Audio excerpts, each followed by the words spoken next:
Thomas Paine, Thomas Paine, Thomas Paine, Sam Adams, Sam Adams, Sam Adams, Benjamin Franklin, Benjamin Franklin, Benjamin Franklin. These men spoke up for what they thought was right. From their courage came such documents as the Declaration of Independence and the Constitution of the United States. From their willingness to speak what was sometimes unpopular but right, we enjoy such liberties as freedom of speech, the right to keep and bear arms, and freedom of religion. There are those who still wish to oppress our freedoms, and there are still patriots willing to stand up and defend life, liberty, and the pursuit of happiness. Men like Zeb Bell, who honor our founding fathers and what they stood for. It's now time for Zeb at the ranch, speaking up and defending your freedoms. Brought to you by Magic Valley Les Schwab Tire Centers and all of the other great advertisers on the program. And now, Zeb Bell. We often hear the following statement: life is short, better enjoy it.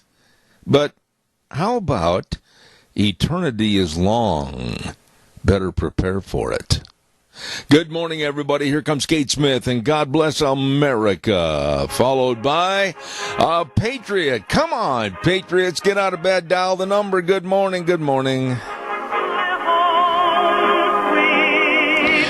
And good morning to you on this Tuesday, September 10th already. My goodness sakes. Zeb at the Ranch. I'm Zeb Bell with our major sponsor, your Magic Valley Les Schwab Tire Centers, all 7 locations serving you, and they are in the middle of a great big fall tire sale. Stop in and see them today. Along with some of our great advertisers, Burley Physical Therapy and Rehabilitation at 1263 Bennett Avenue, Suite 2 in Burley, helping you get back to being you. And, of course, don't forget, too, Greystone Crossing, Independent Senior Living, beautiful place, 1221 21st Street in Heyburn. Seniors living the good life with friends. Right now, let's go to the phone line and have our Pledge of Allegiance. Good morning. Well, good morning, sir.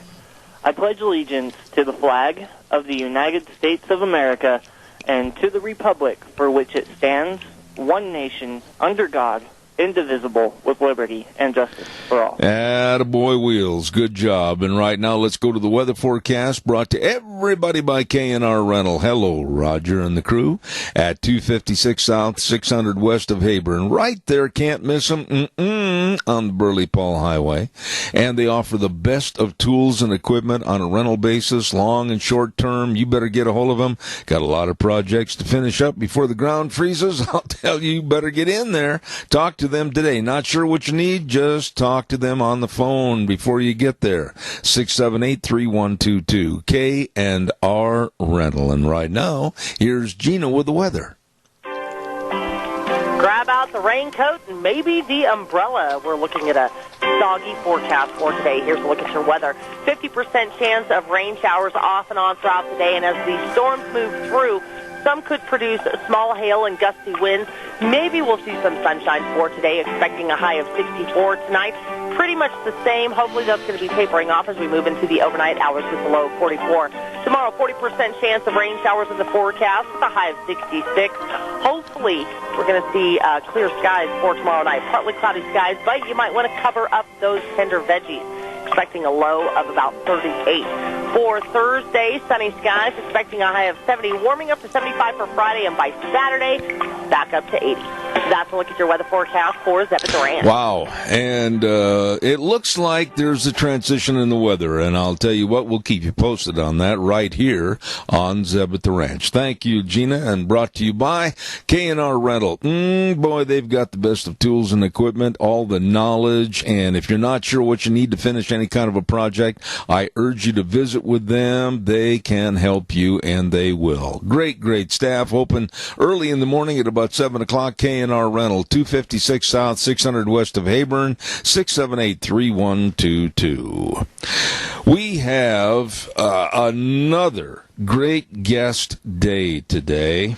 And we have Dan Kish with the American Energy Alliance on our program at 9:06. And then at 9:30, Florida Lieutenant Governor Jennifer Carroll. This lady absolutely, she intrigues me because of her openness, honesty, and really knowledge on what's going on. And then at 10:06, Dr. History, and then at 10:32, Raynard Jackson. We're going to be talking about black athletes in America, so don't miss that. I want to remind you, too, that Thursday is sale day at the Burley Livestock Sale Yard. Don't forget 1100 Occidental Avenue in Burley. The number to call for cattle consignments and sale information, 678-9411. Merv May, Cade Rogge, and Lance Udy at the sale that works for you. Burley Livestock Sale Yard, 1100 Occidental Avenue in Burley. Once again, that number is 678-9411. Sale on Thursdays at 10:30. Real quick, too, a big shout out and thank you to our friends at Daryl's Cleaners. Oh, we've been going in there for I don't know how many years. And the very best of dry cleaning and the very best of, you know what? Washing your clothes. Now you say to yourself, what? I didn't know they did that. Yeah, they'll wash, dry, fold, and iron all your clothes, just like Mom used to at Daryl's Cleaners. Stop in and see these really nice people at Daryl's Cleaners, 1223 Albion Avenue in Burley. I open up at 8 o'clock in the morning to better serve you at Daryl's Cleaners. Stop in and see them today. All right, calls are welcome, excuse me, and appreciated at 436-2244, 1-866-927-4587.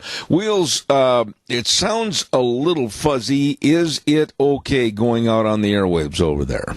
Yeah, it sounds fine. Okay, all right. Thank you. I believe we have a call coming in, and while we're waiting for that call, I'll also tell you about our friends at Ramsey Heating and Electric. Standby caller, I'll be right there. Ramsey Heating and Electric at 2600 Overland Avenue in Burley. The number to call, and they'll have your order, if it's a smaller order, right there on the counter waiting for you at 678-0459. Now, they open the doors at 7:30 in the morning till 5, Monday through Friday, and it's not bragging, it's a fact. They have all your heating, cooling, and electrical needs, and the knowledgeable people as they have had for almost 7 decades. The best working for you. Ramsey Heating and Electric in Burley, 678-0459. Caller, good morning. You're on the air. Go ahead, please. Good morning, Zeb. You know, while the Democrats are in the mood for impeachment, it's too bad they couldn't impeach Sleepy Joe. And here's the grounds they should use. First of all, Joe Biden is an idiot. Number two, he can't remember what he had for breakfast. And number three, he is a pathological liar. Some people call him gaffes, but a lie is a lie no matter how you tell it. And I remember when I was a young man, my dad told me something as profound. And that is, son, if you always tell the truth, you won't have to remember what you said. That's right. I'm just going to say this, Keith. I'm not going to go along with everything you said about Joe Biden because, number one, I don't have any proof. I don't think you do either. But what we do have proof on is one part of what you said is that he's having a lot of trouble with memory loss, and he does have a lot of trouble with gaffes. I think that you and I are going to be very well served in watching the debates on Thursday night for the Democrats, and I think it's going to be a weeding out process. I really do feel this way. I think that of the 10 people that are going to be standing up on stage, they're all going to be standing there with garden hose, and they're going to be hoeing the dirt, and I think it's going to be dug up around Joe Biden. They're after him right now because they want that percentage lead.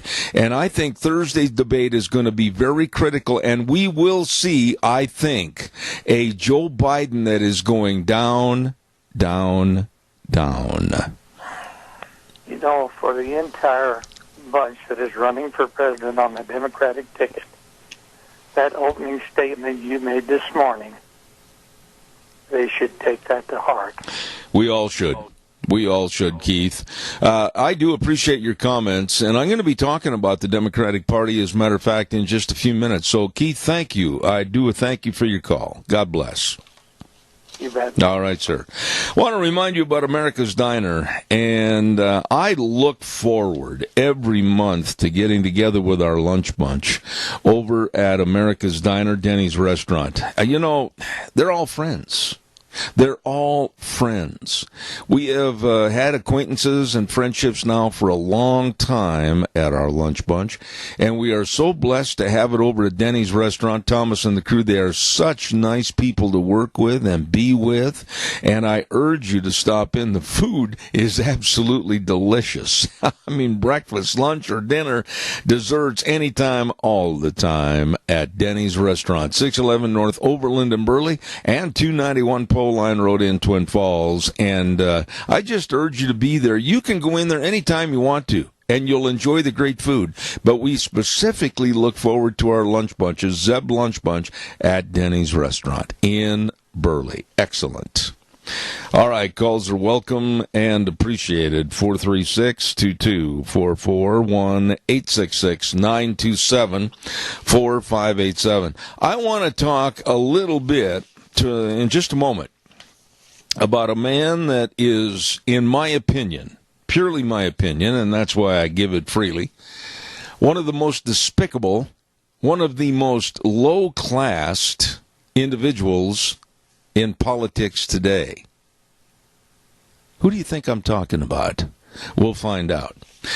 Right now, I also want to urge you to remember Ark Animal Hospital at 750 21st Street near Connection Credit Union in Heyburn. Hello, Dr. Bill. We've got to get Dr. Bill on the air with us here one of these days. Great guy over in Heyburn, Idaho, and the number to call, 678-1177.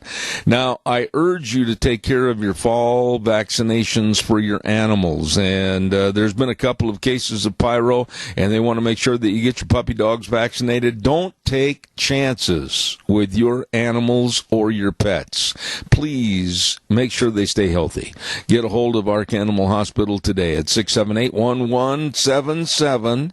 Again, they're located at 750 21st Street in Heyburn, where it's really the truth. They have the warm hearts for the cold noses. Ark Animal Hospital. Caller, good morning. You're on the air. Good morning. It's the Yummy Man. Very senior citizens menu today will be yummy chicken sandwiches. They're going to be good. Scandinavian vegetables. I don't know what that consists of. And they're keeping the yummy dessert a secret yet. Okay. But it'll be good. Scandinavian. You need everybody. Okay. Scandinavian vegetables. Now, what is a Scandinavian vegetable? Well, I'll tell you one way of finding it out is just be there, I guess. That's what I'm going to do. All right, Joe Taylor. God bless you, man. Over at the Senior Center on Overland. We'll send everybody over. Thanks, Joe. Thank you. All right. Good man right there. Okay. Who, in my opinion, is that low-life Democrat that I was just talking about? Well, there's no doubt about it in my mind. Beto O'Rourke. Robert Francis O'Rourke. Honestly, of all the Democratic candidates, and I'm being as honest and sincere as I can be, this guy is the most repulsive of all the Democrats. Now, even though the Democrats are negative, so negative, and so spiteful against America and us, this guy absolutely is disgusting. Every single speech, every single time he's interviewed on a newscast, every time he's interviewed for a newspaper story, magazine story, America is evil. Why, we're all so bad. Why, this is pathetic. We've got to just absolutely transition America. It's the devil. I, for one, am a little bit more than tired of Beto O'Rourke. I'm a little bit more than tired of these nincompoops that are calling America immoral, disgusting, never was a good country, denigrating you and I and our ancestors. Enough! Absolutely enough. And that enough has got to come in the ballot box in 2020. These are despicable people. If they have, let me ask you a question. If America is so evil and so vile, and America has a past history that is so disgusting and immoral, and if America, us, the citizenry, are not worthy or are deplorables, etc., why would these Democrats want to be president? If we're so bad and we're so far beyond hope, why would they want to be elected as president? Now, I don't give a rip who's offended by this. I couldn't care less. I think the Democrats need to go down in a flame of defeat, a sound defeat, a real good whooping if you want to know the truth. And I don't care if their Democratic Party falls completely apart. But when you listen, just listen. You don't have to watch it. You can just kind of feel the vibes on TV that whether you like Donald Trump or not, and there are many that like his policies, they don't like him as a person, but when you listen to him like what happened last night when he had another political rally, he makes people feel good about the United States. He makes people feel good about us, the citizens, and who we are.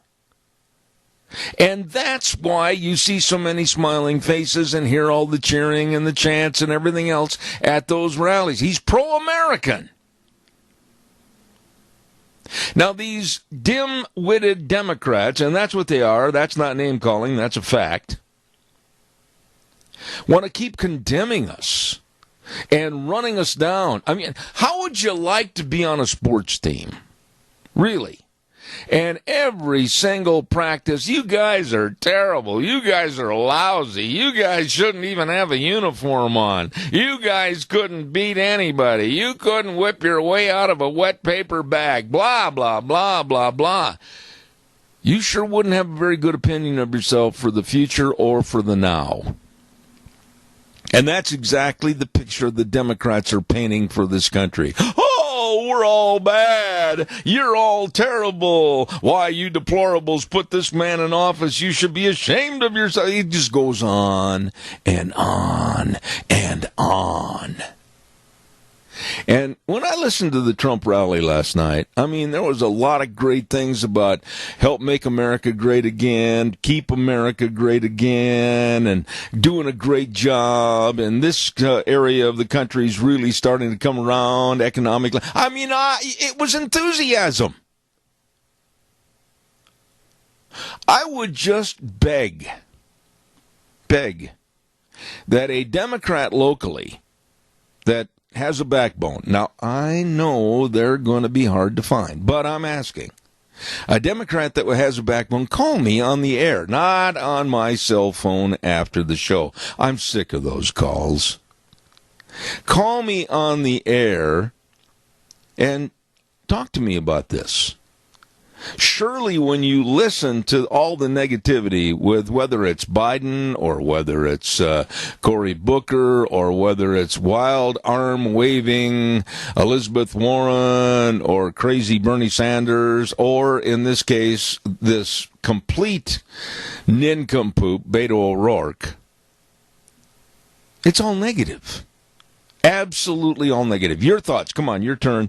Give me a call quickly at 436-2244. Don't leave me hanging. I want to hear what you think. And if I'm wrong, and you think I'm wrong, I got big shoulders. I can take it. Give me a call. All right, Dino's Septic Service. Don't forget, absolutely the best at what they do. Now, that's not brag. That's a fact. I mean, all the great job of pumping out those septic tanks and liquid waste removal, sewer and sink drain lines cleaned, water and sewer lines installed, wonderful, great backhoe service. They do it all. They do it all for you. All you need to do is just call them and ask for their help. 436-6526 or 678-1638. Fast, fair, friendly service, serving you with that big truck that says smells cargo on the way.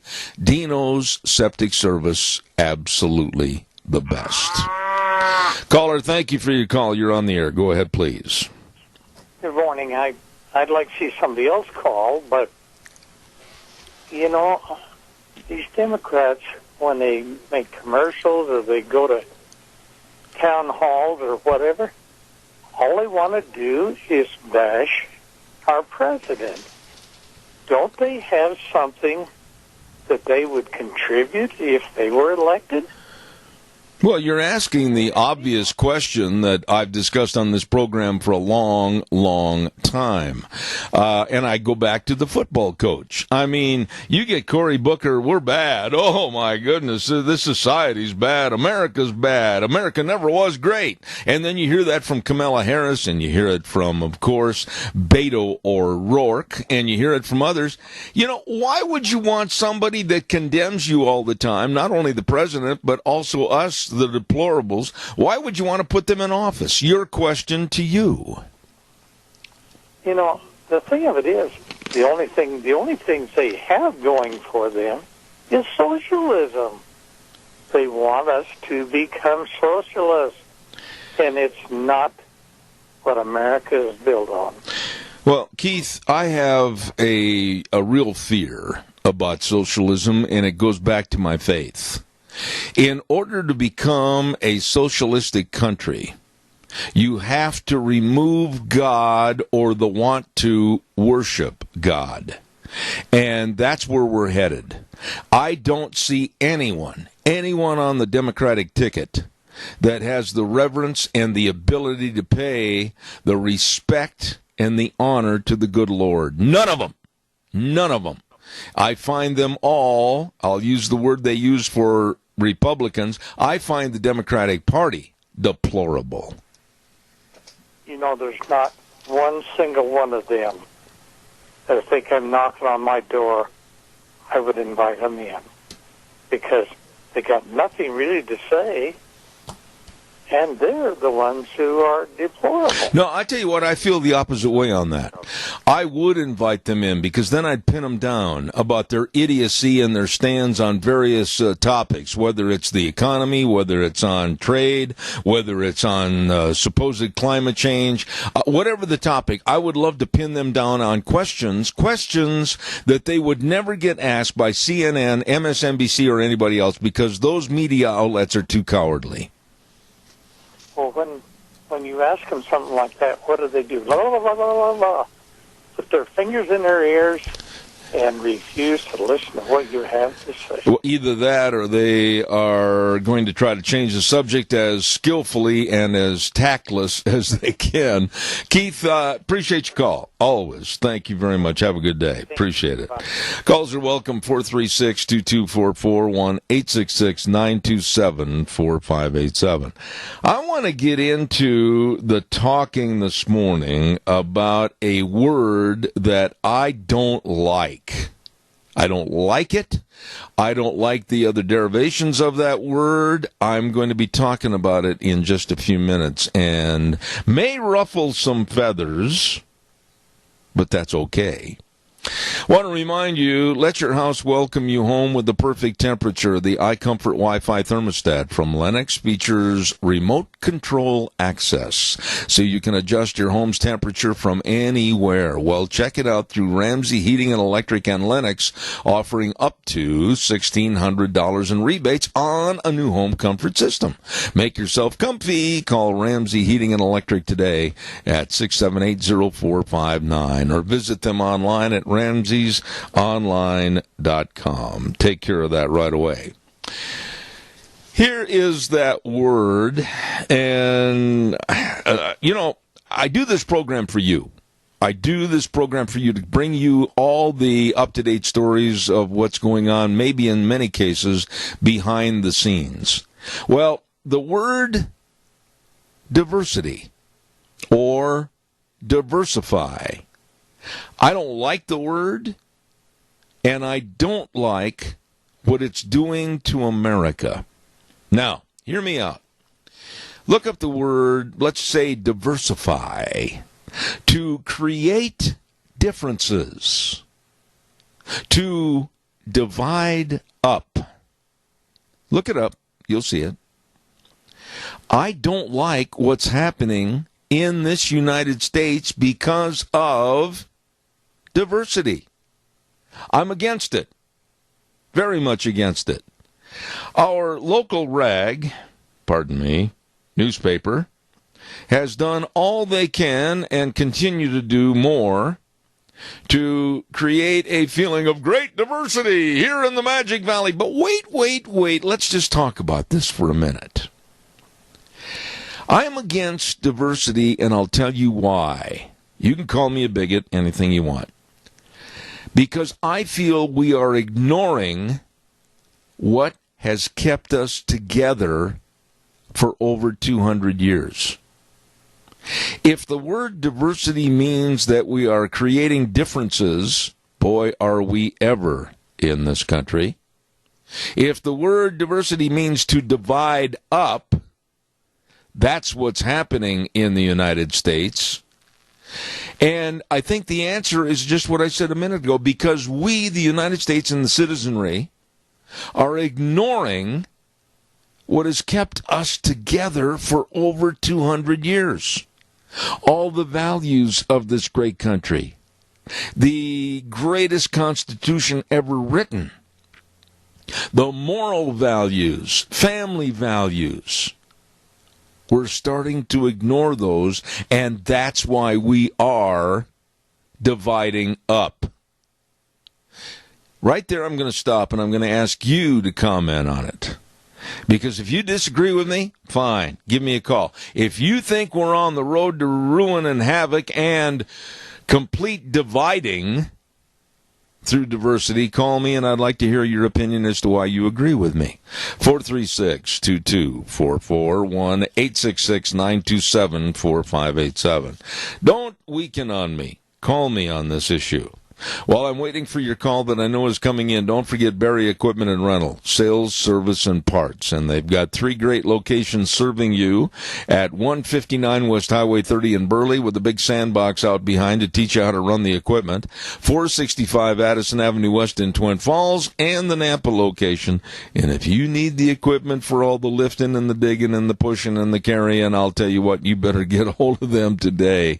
They've got all the Doosan wheel loaders and the excavators, and they've got all the Bobcats, all the sizes, and they've got great financing programs and really great lease programs. I urge you to get a hold of them today. Berry Equipment and Rental. Burley, Twin Falls, and Nampa. You know, for the issues that are out there in our society today, I don't think there is any problem bigger than diversity. I think in your own community, in your own church, in your own schools, your own area and social circle of friends, I think you can honestly relate to a creation of differences in this country and a dividing up in this country. The reason I say this morning, I was talking to a gentleman the other day that absolutely, I'm going to try to get him on my program next week if he has the time. And our culture and our values, I dare anyone out in the audience to tell me that our culture and our values are the same or being promoted as they used to be. We have absolutely become a culture, an advocacy of so many dividing cultures within our own community. Now, you might say, well, yeah, but these people are coming in from foreign countries and they have a right to maybe associate and do things and create their own little atmosphere, etc. That's all well and good, but we're still seeing a fracturing and a dividing. We're not seeing these people that are coming in, whether they are migrants or refugees or whatever, they're not coming here to be us. Us. And we, the us, are not doing anything to keep our culture and our values. I am shocked right now that I've had to ask for phone calls. I thought sure that we would have a multiplicity of phone calls. Caller, good morning. You're on the air. Good morning, sir. How you conquer a nation without firing a shot is you divide them and pit them against each other and let them take the nation down, and you step in and take over. Absolutely. And let me just say this, and I'm not trying to be negative this morning. I'm not trying to be Chicken Little with the, the sky is falling. But we're darn near there. We can see the edge. I'll tell you that. I mean, we need the people that coming into America like they did, back in the 1800s.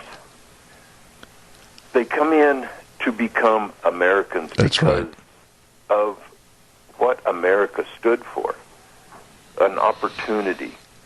And you show me a nation you can go to, like the guy who invented WD-40. He failed 39 times, but he tried one more, and he came up with WD-40. And that's a fact. I know it. I met the man that did it out in Steamboat Springs, Colorado. He was very interesting. But America, if you come to America, you come because of freedom and opportunities. But now it looks like they're coming to America because of the handouts. There you go. Benefit. Right there, I was going to ask you your definition of our country today. And I know it's hard, just cold turkey, to have that question asked, but when you think about it, when we were growing up, of course, you're a little bit younger and still wore short pants, but, think about it, when we were kids, there was the meaning of America was a God-blessed country, and there was a reverence and a thank you to the good Lord. There was a going to church on Sunday morning. There was a respect for the flag. There was a standing up with tears rolling down your cheeks over the national anthem and our Pledge of Allegiance. And I'll tell you something, my dear friend, I see it on the wane, and I'm very worried. Exactly. And this is what they were doing in the 60s and 70s when they pulled the Bibles out of church where you could not pray. You mean on the schools? You mean schools? Schools. That's what I meant. I'm sorry, schools. When they pulled the Bible out of schools where you could not, the class wouldn't pray every morning. And then they pulled out the Pledge of Allegiance where you not requiring them to stand up and say the pledge. Well, hold on just a second. I dare. This is something that really irritates me, and I'm so glad you brought it up. And wheels turn Doug up just a little bit, please. The Pledge of Allegiance. If you say it in a normal speech pattern, it's going to take you at the most, and you know this is true. You've done it on my program 100 times. It's going to take you about 17 seconds. Now, do you mean to tell me that there are school leaders, and there are, that are saying, well, we don't have time for the Pledge of Allegiance? And I look at those schools, and I look at the so-called leadership of those schools, and I think you're in the wrong business. You're a bunch of clowns that should be in the circus. That is ridiculous. Well, they're indoctrinating the youth. Is that what they're doing? If you let a government teach the youth what the government wants them to know and withhold what the government doesn't want them to know, when that youth become adults, they know what the government wants them to. Yep. So they're easier to manipulate. Like a sign I seen the other day, it's so easy to take rights away from people when they're not taught what their rights are. Absolutely. You know what the bottom line is, Doug? And again, this might offend people, but whether it's business leaders, whether it's school leaders, whether it's church leaders, and I really put the emphasis on church leaders, they've become cowards. Cowards that are so afraid of offending someone or some group or something that they just cower and they don't do anything, and they back off on what is right and they accept what is wrong. And I'm going to stand behind that statement. Well, I'll stand right there with you. I've been fired from a job because I stood up for what was right. Well, I've said for a long time that I own this program, but I will tell you this much, that if the general public wants me off the air and everything goes to heck in a handbasket, I will go out proudly, because I know I've always represented what I think is right, fair, and honest on this program. And I'm going to be really honest with you right now that we've got trouble, we've got major problems in this country, and people that poo-poo it and say, oh, well, it's not that bad, those are the people you don't want to hang around with in your social friends, because they're stupid. Well, and also they're brainwashed. They don't look at both sides of the story. You take like the mainstream media; they have their agenda, and that's what it is in my book, is an agenda. But you go out and research and look at some open and fair websites that tell you both sides. And then you can make up your own mind. And that's where America is failing, because people are on these phones. They got their favorite little sites that they go to get their news, and people are just brainwashing them, feeding them all of this propaganda, and that's what they believe. Well, and when you get some, and I'm going to stay with the word nincompoop because he is, Beto O'Rourke, Robert Francis O'Rourke, one of the worst for being so negative and spiteful against America. Everything we've done is bad. Every part of who we are, our personality and our makeup in this country is bad. We're evil, etc., etc. He goes on in every speech. I watched a speech last night with this guy, and I would give a lot of money out of my retirement account that I've created to go stand in front of him and just tell him what a jerk he is and pin him down on his attitude. Well, yeah. I mean, this man, when you want to talk white privilege, look at right there. That's white privilege right there. His father-in-law is rich, and he's made money doing some things with down in Texas on some land deals. So that man is white privilege and crooked. I got another call calling in, Doug, but I always appreciate your commentary and your thoughts. Thank you so much. Okay, everybody, let's go to a senior center and eat lunch and have some yummy desserts. God bless. Okay. Caller, I'll be right there. Stand by. Don't forget Lennox, along with Ramsey Heating and Electric, offering the iComfort Wi-Fi thermostat from Lennox, featuring remote control access so you can adjust your home's temperature from anywhere. Absolutely. Check now on a home comfort system. Ramsey Heating and Electric and Lennox offering up to $1,600 in rebates on a new system. Make yourself comfy. Call Ramsey Heating and Electric today at 678-0459. Caller, good morning. You're on the air. Good morning, Zev. I hate to dominate all the time, but I love going to Lunch Bunch. I really do. And I enjoy the pledge and how I feel when I'm standing up with my hand on my heart as we do the Pledge of Allegiance to the flag. It just makes me feel good all over. And the camaraderie and everything that we have at Lunch Bunch is just phenomenal. Every time I go, I try to go around and talk to people. If I see somebody that hasn't been there before, I welcome them. And, I want to be their friend. And when I leave there, I feel that's the beginning of a great day. Well, I think it is too, and I've always said that, but we're getting a little off the track here of what I was talking about with politics and the absolute spite against America, of which I think the Democrats have. And let me ask you a question. Give me a short answer on this. I've got a weather forecast. Have you heard any one of the Democratic candidates during the debates come out and say, America's the greatest country in the world and we've got so much to offer and we keep getting better and better all the time? And no, it's all negativity, and it's all spite. Just like they said, America was never great. You know, they ought to be kicked off the stage right there. I appreciate your comments. Plane to China or somewhere where they can believe what they want, but they better not say. There you go, Keith. Thank you very much. Appreciate that. I am so blessed to live in this country, the United States of America.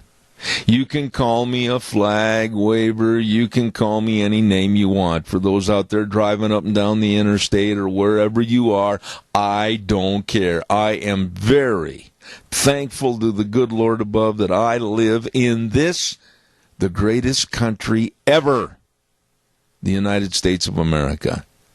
And none of my votes ever will go towards any of these people that are so spiteful and condescending of my country.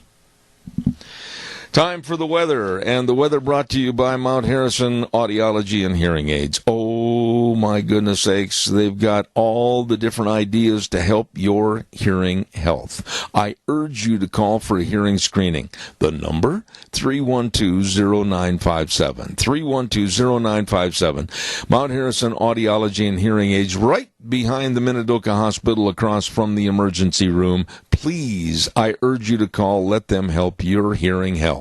312-0957. Right now, here's Gina with the weather.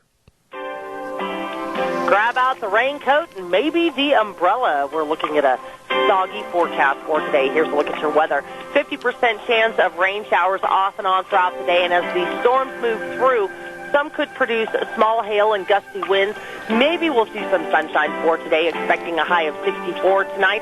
Pretty much the same. Hopefully that's going to be tapering off as we move into the overnight hours with a low of 44. Tomorrow, 40% chance of rain showers in the forecast with a high of 66. Hopefully we're going to see clear skies for tomorrow night. Partly cloudy skies, but you might want to cover up those tender veggies. Expecting a low of about 38. For Thursday, sunny skies, expecting a high of 70, warming up to 75 for Friday, and by Saturday, back up to 80. That's a look at your weather forecast for Zeb at the Well, I'll tell you what, Gina, thank you. She does a great job on the weather, and we appreciate it. Of course, the weather brought to you this hour by our friends at Mount Harrison Audiology and Hearing Aids. A wonderful Dr. Pickup and the rest of the staff, outstanding people to help you with your hearing health. 312-0957. All right, callers are welcome, 436-2244, 1-866-927-4587. I really hesitated in talking about this story this morning because it is so pathetically sickening. But it shows, without a shadow of doubt, how far away from reality and God the left is and is becoming. And if there's small children in the room, I would maybe ask that you turn up something louder or kind of issue them out of the room right now if you don't mind. I think it's such a disgusting story, but it needs to be said. It needs to be said because this is the moronic mindset of the left. A Swedish scientist by the name of Magnus Söderlund of Stockholm School of Economics has come out and said he thinks that eating human flesh will solve climate change. Now, I know you're thoroughly disgusted, and I am too, but it needs to be said about the idiocy of these people. He said a solution to tackling climate change is to eat human flesh from dead bodies. He believes practicing cannibalism might save the planet if society were to awaken to the idea.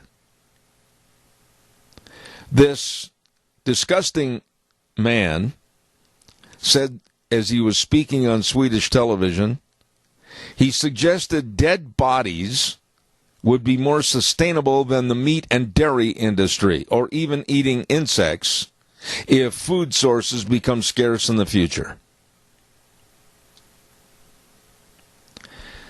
I really don't know what else to say about this, but if you think this is just one whack job out there in Sweden saying this, no, you'd be wrong, because there are others that have voiced similar contributions to this stupidity.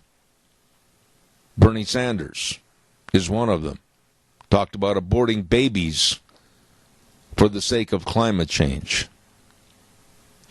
This is, in my opinion, the most disgusting of the ilk, and I will do everything I can to damn and condemn this professor for his absolutely inhuman remarks. But it's not a strange thing to read and or hear about the left.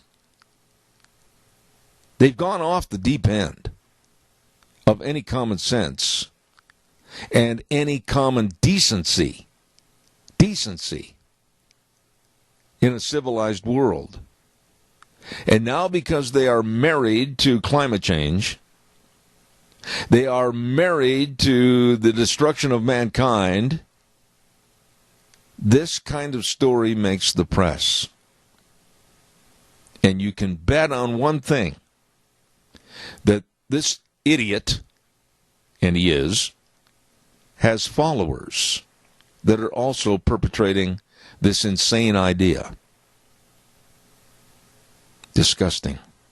Absolutely despicably disgusting. We've got to clean this world up.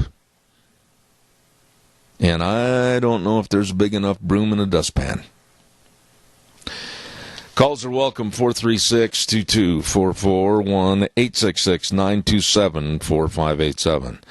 A great big fall tire sale is going on at all 7 of your Magic Valley Les Schwab tire centers. I know a lot of guys that have got that camp trailer ready to go, that pickup ready to go. They've got everything packed. They are heading for the hills. They're going hunting. Well, they forgot to check the tires. Well, I'll tell you what, you better get in there today. They're having a great big fall tire sale, and you can save a lot of money on a 4 select light truck and SUV tires like the Terramax HT or the Backcountry All-Terrain, and many, many more. Doing the right thing matters since 1952 with the Les Schwab Tire Centers, and we've got some of the best right here. 7 of them right here in the Magic Valley.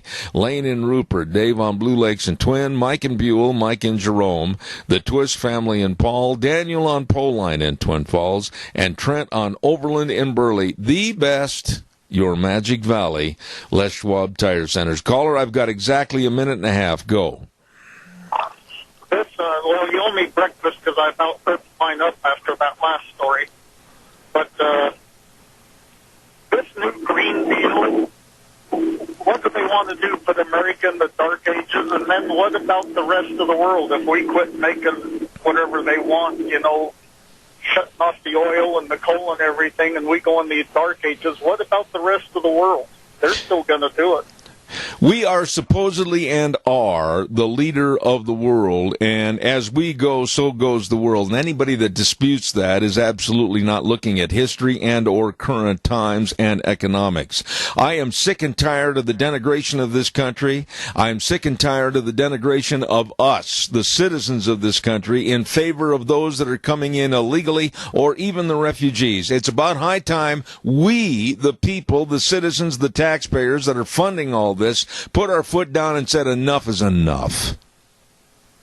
Well, I drive truck, and if you people could go into the Dakotas, North and South Montana, all the all the Trump sides, you know. If the Democrats win, if the Democrats win, it's because they cheated. You know, I appreciate. The polls. I can feel the love of your country in your voice, and I concur with you, and I thank you for your call, and I know the sincerity is there. I am scared to death. I'll just say those words. I'm scared to death that the Democrats will do anything to win the next election, and then Katie bar the door. I totally agree with you, sir. When they start taking away the guns, there's going to be a revolution. As well there should be. Thank you, sir. God bless you and drive safe out there. Bye. Thank you. I appreciate that man's sincerity. That was heartfelt. Heartfelt. I'll be back in 7.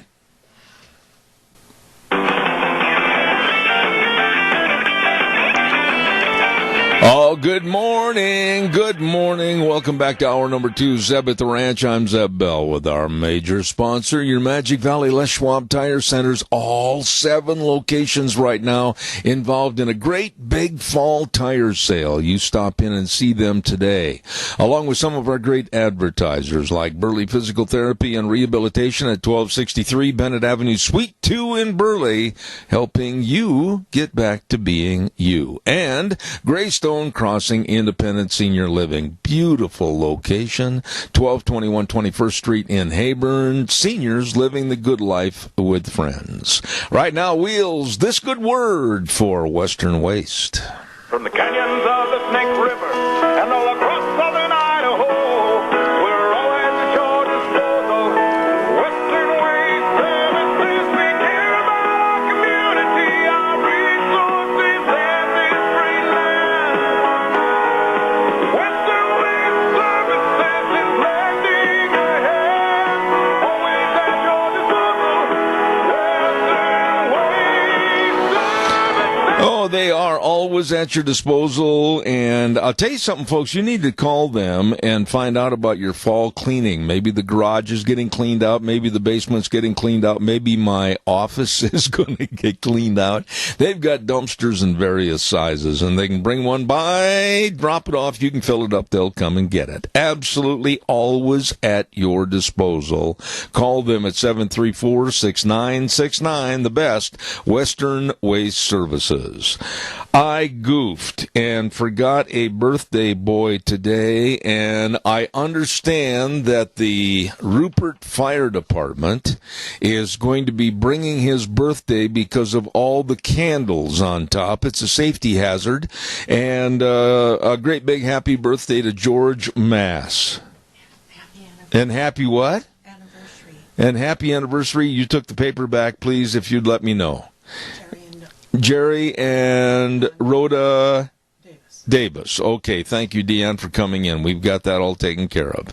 Happy birthdays and happy anniversaries. Thank you. Hey, by the way, don't forget to make your house perfect temperature all the time, anytime, with the iComfort Wi-Fi thermostat from Lennox, featuring remote control access, so you can adjust your home's temperature anywhere, anytime. Absolutely find out more. Ramsey Heating and Electric and Lennox offering up to $1,600 in rebates on a new home comfort system. Make yourself comfy. Call Ramsey Heating and Electric at 678-0459. Real quick, before we get our friend Dan Kish on the air, I want to remind you, too, about Hanson Mortuary at 710 6th Street in Rupert with Joel Heward, his family, and his staff. And they really care. Underline that word care. Absolutely providing the families they serve with the best possible support and comfort, and always, always upholding the highest ethical standards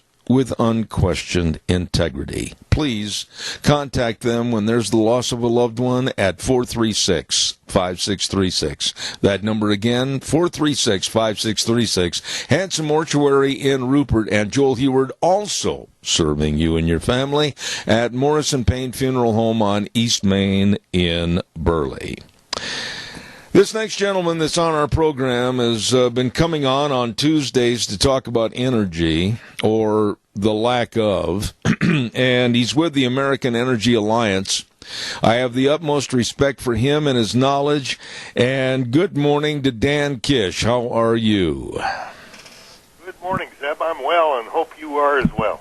I am, sir. Dan, we've kind of danced around this issue a couple of times on this program, but you, of course, working with this issue every day, have direct and better knowledge than I have. Why in the world,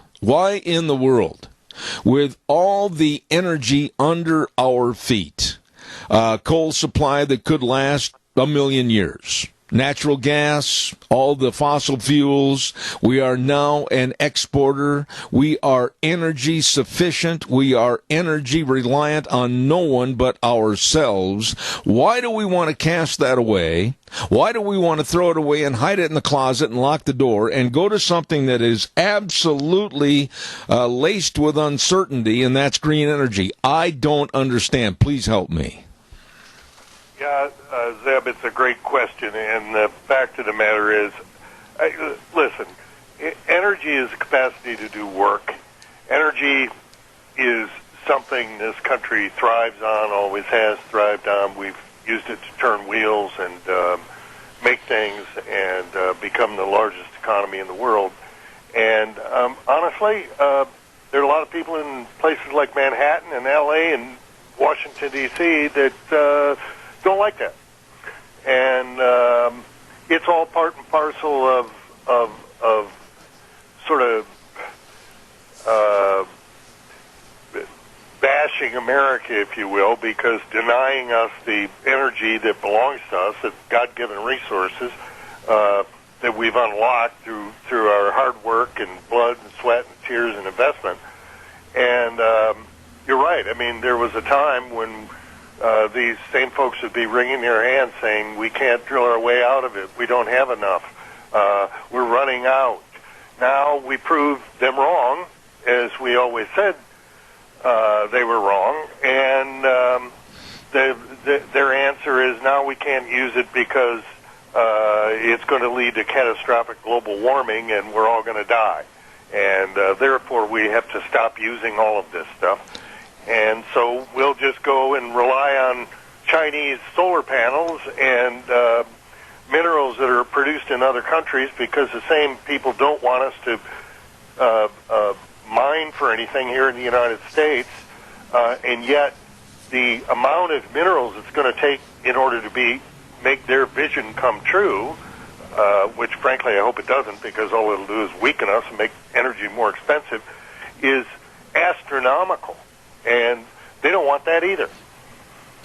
Dan, our own state of Idaho with Idaho Power, and you've heard me denigrate them on a couple of programs, the incompetency and the lack of respect for their ratepayers, it's beyond the pale. I have asked them to come on my program for now going on 2 months, none of which has been listened to because they will not come on the program. They will not answer questions as to why they're going away from very reliable power sources that are absolutely doing the job very efficiently and eco-friendly and going into an area of green energy that they have no certain guarantees. As a matter of fact, it's the area of uncertainty for the future. And you know as well as I do that when you start pinning all your hopes on green energy alone, you're looking at extremely high rates and very uncertain conditions for power. I don't know why they're that dumb. Yeah, well, to be honest with you, Zeb, it's because they stand to make more money off of it. Because, in essence, they can charge for new investments in power, and if they take something that's already paid for, it's like having a good old truck that gets you around, doesn't get the best gas mileage, and doesn't have all the features of a modern one, but it does a trick. Hauls your stuff, and you're happy with it, and the government comes along and says, sorry, you got to buy a new one. Well, you know, since it's coming out of your pocket, you wouldn't like it, but since it's coming out of consumers' pockets, and they can blame it on the government and say, well, gee, they're making us add these sources of energy, and it's now we can charge for them, and rates will go up accordingly. I mean, luckily, as we've discussed before, Idaho benefits from getting about 60%, closer to 70 usually, of its power from hydroelectric that dams that are already paid for and should be running pretty well. But don't try to build a new one. They want to tear them down. Yeah. Replace them with Chinese windmills and Chinese solar panels. You know, Dan, I sit here and I know that from the times that you've been on my program for years, that you're a Christian man and you have a set of values. I also am a Christian. And when you look at the left and their anti-religious movement with not just a few, but most of the party leadership, to the point where they've replaced God with themselves, thinking they can control everything, including the thermostat and our weather, that's pretty scary, Danny boy. Zeb, you raise a very good point, a very interesting point, because as we all know, if you have no belief system in something else, you'll create a belief system. And for many of these folks, it's the earth, worshiping God's creation rather than God. It's substituting their masterminding approach to everything. They want to control other people, even though they understand that they're lacking in their own view. And the imposition, it's always imposing things on people. It's taking things away from you, telling you can't have it. It's doing good by denying others and driving up the cost of energy, and that'll somehow make them feel better inside. It's not going to, ultimately, because that's a false faith. But that's the quest, and that is what's driving a lot of these policies, I'm afraid. Wheels over at the station, ride that gain and keep his voice up a little louder, please. Caller, go ahead. You have a question for Dan Kish. Go ahead, please. Talk to me, caller, if you're on the air. If not, we'll go forward. Wheels, do we have a caller there or not? Please. We did, sir. I feel like his line is messed up or something. But all right. Thank you very much. Turn up Mr. Kish when he's speaking. Dan, one thing that is bothering me so bad about our current society with the Democratic Party and their lack of energy and their marriage to a commitment that climate change is going to kill us all in 10 years, whether it is Bernie Sanders coming out and saying that we need to have more abortions for climate change, and then the Swedish scientist, I don't know if you heard about it or not, it's so disgusting, professor at the Stockholm School of Economics said that we need to start having, and this is sickening, cannibalism to eat dead bodies to save on our food source so that agriculture can be cut back. Yeah. I did hear about that, and it almost seems, Zeb, as though they have to say the most outrageous things possible in order to break through and get in the front of the rest of the pack who are saying crazy things. And, the fact of the matter is we've got more people than ever, and they're more well-fed than ever, and the only problems we have are those places of the world where their governments are corrupt and run by kleptocrats and people who want to control their people's lives, and that's where people starve, not in places where they let people go about their life and do things. But they unfortunately want to impose those same sorts of things on us without ever thinking that we'll get to those same consequences. And that's the flip side of it. I mean, it's absolutely absurd cannibalism.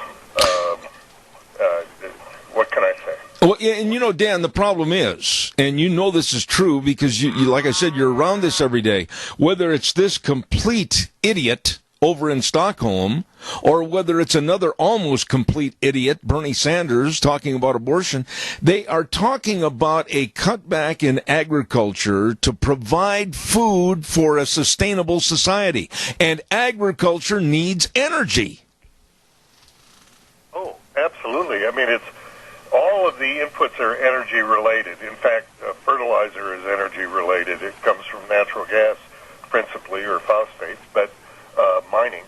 And so what we've got, it takes energy to pump water. It takes energy to move the product to market, because it doesn't do you any good if you have the bumper crops and they're sitting in the field and can't get out of the field. They have to be harvested. Very, very energy intensive. And thank God we live in a country that has lots of energy that can afford to grow the food necessary to feed us. Absolutely. Absolutely. We have a caller with another question, Dan. Pardon my interruption. Caller, go ahead, please. You're on the air. Quickly. Yes. They want to, they say in 11 years we're done. 10. That's 2029. China, India, and Russia and the rest of the world aren't going to start to adapt to any kind of climate agreement until 2035. So it's 2035 is when China and India and the rest of them are going to start to adapt to a climate agreement that we are already doing. But in 10 years, it's 2029. So, see, they're so full of you-know-what. And you see, it's so frustrating and infuriating. And see, the people that believe this, that's the scary part. I'll hang up. Respond to the caller, if you would, Dan, please. Well, your caller's right. I mean, under the agreement that President Trump took us out of, the Chinese and the Indians don't have to comply with it for another 11 years. So they get to go ahead and do whatever they want. Meanwhile, the United States, since 2005, has cut our carbon dioxide emissions by about 12%, which is which is a very significant cut. And so we're going down because we're using more natural gas and other things. And basically what's happening is the rest of the world continues to go on, and they all lecture us and wag their fingers at us, when in reality we're leading the world in reductions. You know, Dan, I would love, and I mean this, to get a hold of Cory Booker or wild-haired Bernie or Elizabeth Warren, Biden. It doesn't make any difference who. I'd like to have them all come out and take a personal tour of the farms, of the potato farming, of the sugar beet farming, of the beans, of the cattle ranching, the dairies, and I mean really get some doo-doo on the bottom of their boots so that they can start to comprehend what it's like in the real world of trying to produce food. None of these people have an understanding. Would you agree or not? I would agree. I mean, to be honest with you, they don't understand energy either. They just repeat. You have to understand, I mean, these folks don't study this stuff. They just go out there and repeat whatever they think their base groups want to hear. And so it doesn't really matter to them what they say or their supporters, just as long as they hear whatever cheer they want to hear and talk about how we're going to stop using cars in 10 years or something. Yeah, and everything we're talking about this morning is all underlined with the absolute importance of having energy to do the job. Whether it's the planting of the crop or the harvesting of the crop, agriculture, and these dimwits on the left that want to diminish agriculture, I don't know where they think their food's going to come from, maybe a toothpaste holder or whatever. I just don't understand why they can't appreciate what we've done in the last 200 years.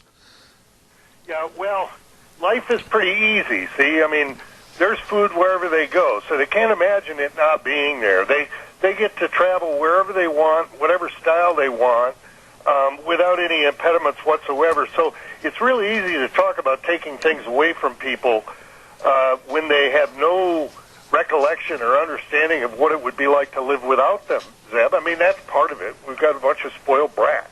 Absolutely. We've got a caller with a question and a comment. Go ahead quickly, caller. I've got a couple of minutes left. Okay, Zeb, how will this green movement affect our military superiority throughout the world? It's a good question. Dan, what about the lack of energy from the left? How does that affect our military and the means to protect ourselves? Well, I mean, the military is the largest user of energy in the country, and for good reason. I mean, their job is to defend us. They're constantly flying, they're constantly moving, they're constantly consuming energy, and they're looking for ways to reduce the amount of energy that they use. That's always a good thing. I mean, anytime we can reduce the amount of energy necessary to do the same job, that's just plain good old conservation stewardship, as the Bible teaches us. But to the extent that it would erode their readiness, military readiness, by taking energy supplies away from them or saddling them with undue burdens, that's just another chink in the armor of our military's ability to do their mission. Dan, again, I asked you this question, I think, about 3 weeks ago, but I'm going to put forth the question again. Are you, through your position and through the people you work with the American Energy Alliance, etc., are you optimistic that we can overcome these buffoons on the left, or what are your thoughts? Well, they won't stop, Zeb. They're, committed to this. This is their religion, in essence. This is, and ultimately their goal is more power and more money and less liberty for all of us, because they want those decisions to be made by them because they're so much smarter than the rest of us. But I always have faith in the American public and the American people, and I think I think things will be okay, but we have to be on guard. And whenever you see something that's wrong, I mean, it's your right as an American and your obligation, frankly, to speak up. Absolutely. When it comes to energy and all things related, this man is the one I turn to because he knows, and that's Dan Kish with the American Energy Alliance. God bless you, my friend. See you next Tuesday. Thank you, Zeb. God bless you and your audience, too. Thank you, sir. Good friend of this program, Dan Kish. He knows, and I have a lot of respect for that man. I also have a lot of respect for Burley Physical Therapy and Rehabilitation. Now, this isn't just a commercial. No. I don't know the official title because I've heard, the dry needle therapy, etc., that's hooked on to the electricity, and woo, it kind of changes your life there for a couple of minutes. But I guarantee you one thing, and I'm being very emphatic and honest about this. It has helped some of the dead and dying muscles in my leg. I am absolutely ecstatic as to what's been happening for me at Burley Physical Therapy and Rehabilitation, 1263 Bennett Avenue, Suite 2 in Burley. Nick Greenwell, not only a good friend, but he knows, along with the rest of his staff, they know all the exercises, and they've got the use of the only hydrotherapy pool of its kind in this area to help you get back to being you. So if you're aching and paining and saying, wow, I got to do something, I know what you should do. Call 678-1191. 678-1191. Burley Physical Therapy and Rehabilitation, 1263 Bennett Avenue, Suite 2 in Burley, serving you. Want to also give a great big shout out to Jeff and the rest of the crew at Lee's Furniture, Floors, and More. I've got to get a hold of him later on today. Deanne, if you're listening, we got to get him up here to the house. Absolutely. We got to talk to him. Jeff and the crew at Lee's Furniture, Floors, and More. Boy, they've got window coverings on sale, blinds and shutters and roller shades and many, many more. 30% off on all window coverings. And listen to this, a special price right now on floor coverings, too. Oh, what a great place to go for all your furniture, your carpet needs. I mean, when it comes to the comfortization and everything else you need for your home, I urge you to stop right there at Lee's Furniture, Floors, and More, 459 Overland in Burley. They are waiting to serve you. Wow, we've got a great lady coming on the program in just a few moments. I know she's been traveling quite a bit and probably has a lot of jet lag, but we're going to look forward to talking to Florida Lieutenant Governor Jennifer Carroll momentarily. I want to remind you, too, about Let's Ride. 270 Highway 24 between Rupert and the World. My goodness, they're open Monday through Friday, 9 to 6, Saturdays 9 to 4, and they've got all your four-wheelers. They've got all the side-by-sides and the watercraft. They've got everything over there. And listen to this. The 2020 models are coming on in, and that means you can save a bunch, a lot of money on the 2019s. I urge you to get in there today. Let's ride over in the Rupert area, and the number to call, 436-4771. And along with that, they've got a super service department to keep you running and enjoying the great Idaho outdoors. Let's ride 270 Highway 24 between Rupert and the World. It's true. This is where the fun is sold. Well, we had this lady on our program a couple of weeks ago, and boy, I was impressed. I mean, she is sharp. I enjoy visiting with her, and I was really anxious to get her back on my program again. And that, of course, goes to Lieutenant Governor Jennifer Carroll of the great state of Florida. Good morning. How are you? Top of the day to you, Zeb. Thanks for having me on again. I am fantastic. You know, you've been traveling. You've been traveling a lot lately. Tell us where you have been. It sounds like you've been all over the map.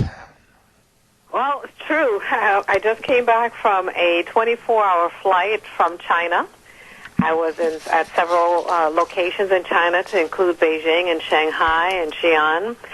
And I was in China about 10 years or so ago. And one thing that astonished me when I went there, was my first time visiting, was the amount of cameras that was everywhere. I knew it was in a socialist country. I knew the government watched you. And then I thought, oh, thank God I live in America. We're never going to see this sort of intrusion into our privacy. And then during the time I served in the House of Representatives in the state of Florida, we started with the red light cameras, and then we had additional cameras in other locations, some for safety and some for nosy government intrusion.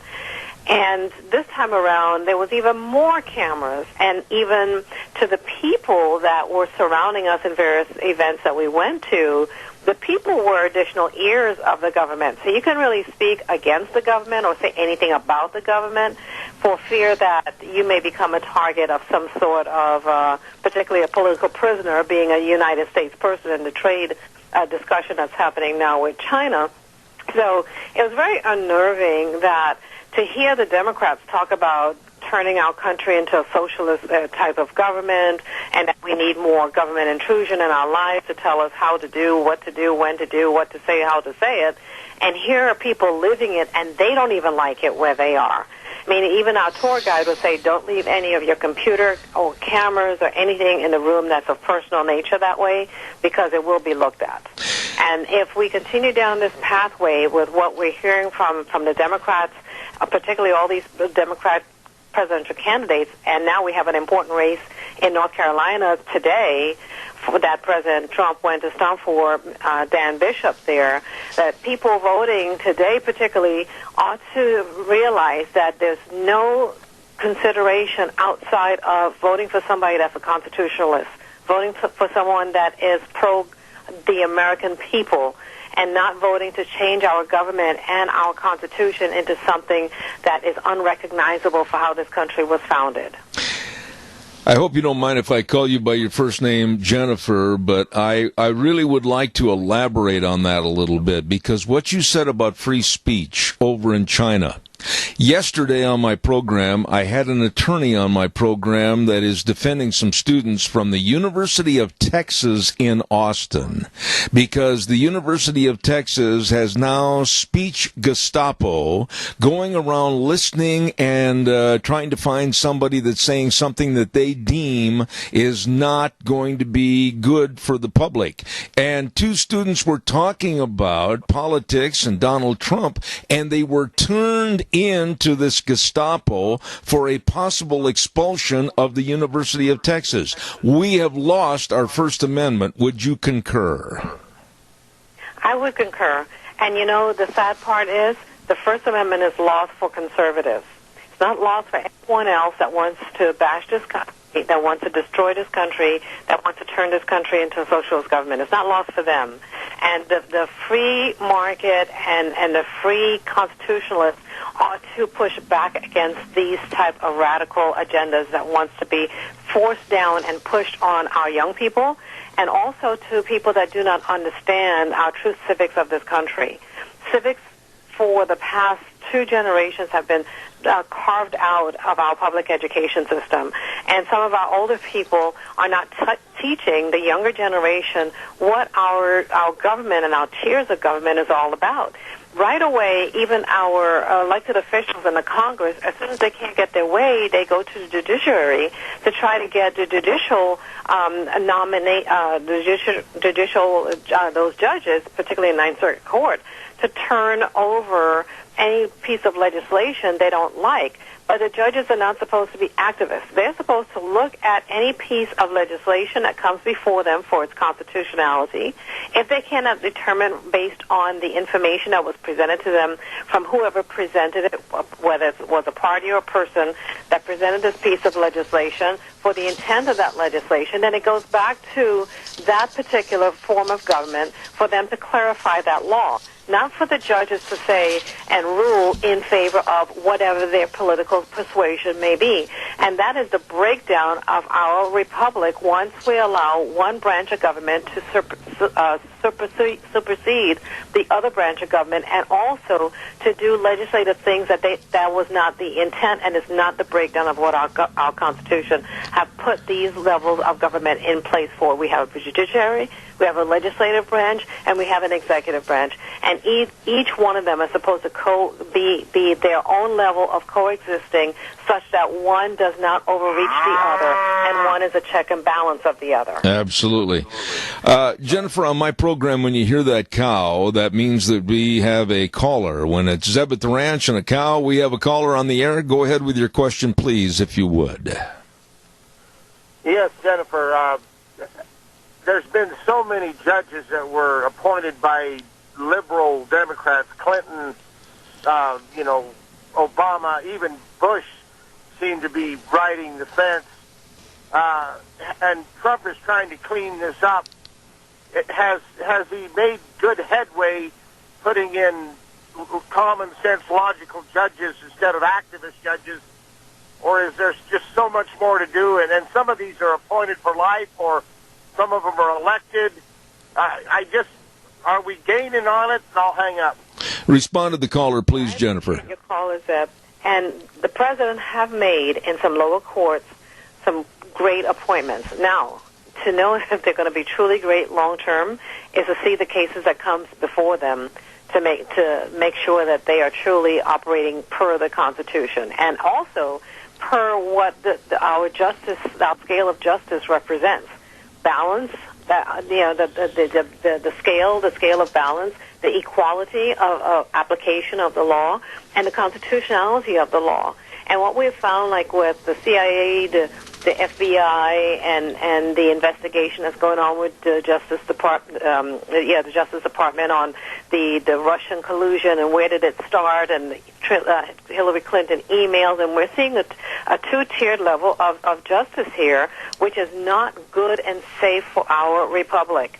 Because Hillary Clinton during her campaign would say, "Oh, you're not too big to fail, and no one is above the law." Well, she and her husband is not above the law either, and Podesta is not above the law. And what we've been seeing in the last few years is if you have enough money or your right political persuasion and you've done wrong, you can walk away freely and not have to worry about the judicial system, where you have people that have lied before the FBI, lied before the government, and lied before Congress, and have just walked. And then you have the people like Manafort and others and then even General Flynn have his sentencing coming up here pretty soon, that he admitted to lying. But here you have John, what's his name, the former FBI director, Comey, stated he lied, and he gets a walk and a pass. So it is very incumbent for people, as I mentioned about the North Carolina election today, that when our folks are going to the polls to vote, that they have to vote for those people that will uphold our Constitution. They have to vote for the people that will put the people first and not themselves. They have to look at the voting record of individuals and make sure that what they say is what they've done. And Donald Trump has been a president that has said and done exactly what he claimed to do from day one, and he has listened to what the people stated they wanted him to do. But there's a lot more work for him to do. That's why he needs to be reelected for another 4 years, so that he can continue to appoint good conservative judges that will hold their obligation to do the job that they were elected to do and not be activist judges. We have Supreme Court justices that may be coming up. Ruth Bader Ginsburg is not going to live forever. I mean, she's a strong woman, but that's just a reality of things. We may have some retirements coming up on the Supreme Court, and a ninth judicial court need to be revamped completely to not have activist judges there, because these Democrats should not be able to window shop for the district that will be more in favor of voting of ruling their way to get whatever they want. Their way, the judge's way, should be per that Constitution, per the intent of the law, and if it cannot be defined, it needs to go back to the legislative body that presented that piece of legislation to begin with to clear it up. Jennifer, listening to you when you're on this program, I get excited to the point where here is a former lieutenant governor of the state of Florida, so articulate about the problems that we're facing in America, and I look at the word former lieutenant governor, and that bothers me because you're out of politics. I want you back in there fighting for us. Are you going to run again? Zeb, that is certainly a thought, but what I'm focused on right now is being the national spokesperson for Maggie's List, to hopefully get more conservative women elected to the Congress, because the Republicans in the last presidential election race, our numbers went to only 21 women serving in the Congress. That's both the House and Senate, Republican women, to 106 Democrat women serving in the House and Senate. That's abysmal to me.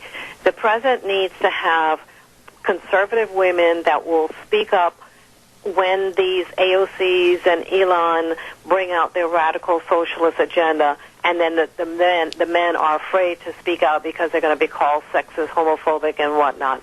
And it's certainly important for me to get behind Donald Trump to make sure he is reelected. After he's reelected, then I can think about running for office myself. But my energies are going to be putting good conservative people, particularly our women, in office, so that he will have the support that he needs both in the House and Senate to run a pro-America agenda and to be re-elected so that he can continue the great works that he's been able to do for the past 3 years. Jennifer, I got to go back, if I may. A few minutes ago, we were talking about socialism.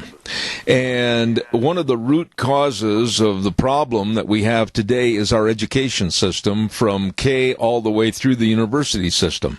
How do we change this? I'm not trying to ask you a ballpark, very ambiguous question. I'm just asking, how do we change the mindset of our education system, our school leaders, our staff, our teachers, and get them to really appreciate how great this country has been and how great it can be, instead of all the negativity? Let me tell you, it starts from home, because the parents have to be engaged and involved in what's happening in the education system. That's number one. Number two, I expect myself, as a parent of 3, to educate and inform my children about their government and why it's important for us to maintain our republic. When I was in the military, there were times that I had to go away for 6 months at a time on deployments. Unfortunately, today, our military men and women are going away for far longer than 6 months at a time and also redeployment. And I kissed the ground every time I came back to America, because I saw what other lands did not offer their people and the opportunities that we have here that's taken for granted. Also, too, that the appreciation for this country is not taught from at home, and if the schools are indoctrinating our kids into thinking that a socialist, communist, autocratic type of government or system is way better than they have here, then we are relinquishing, as parents, our responsibility to make sure that we raise our kids the right way, because our kids should be taught that they ought to push back when they're hearing something that's anti-America. No matter what country you go to, whether it's Thailand, China, any foreign country that I've visited, Their flags are flying all over the place. The youngest of the young stands at attention when their national anthem is played and singing it. And they have pride in their country. Donald Trump has brought that same level of pride as president to the Oval Office. And people wanted to blast him for being a nationalist and telling Donald Trump that he should not be talking in this way. Well, if we're not going to have our executive leader be proud of this country and speak in terms that we are a great nation, a nation that have built up a lot of other nations, and be proud of that, and be proud of our people, and be proud of the young country that we have of less than 250 years old, to stand up as a republic as we have, with the governance and turning over from leadership to leadership and not fall flat on our face to this point, that we should be very proud of what our forefathers have put forward in a constitution that have made us strong as we are today. And we cannot turn our backs on that and say something else is better, because in every place where socialism has tried, it has failed. And that information needs to be put out to our kids and to our adults that feel that there is something better out there. And for our elected officials who feel that socialism and communism is better, why don't they go to those other communist countries and improve the communism in those countries? Amen. Now, don't try to turn America's freedom and liberties into what is known to fail in Venezuela and everywhere else, even in Hong Kong. Just look at Hong Kong, where these kids are rising up to say, we want a democratic society, and now they're asking President Trump to step in. He can't step in and help them. They're going to have to help themselves. But if Hong Kong goes in the direction of a democracy, that's going to make the rest of China really fall from a socialist, communist state that it is. We have another caller with a question and a comment. Go ahead, caller, quickly. I'm almost out of time. They had hung up, sir. All right.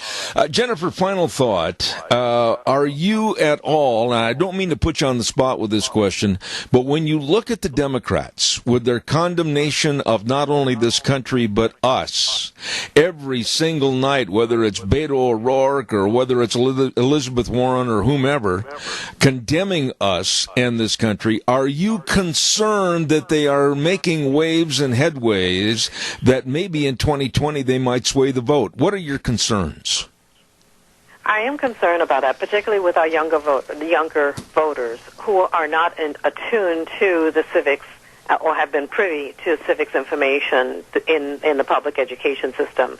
I'm an immigrant to this country, and many immigrants do not like seeing our borders being crossed illegally. Many immigrants have gone through the process the legal way, have paid with money and time in waiting for the process to work for them, and that is a law and order we should expect.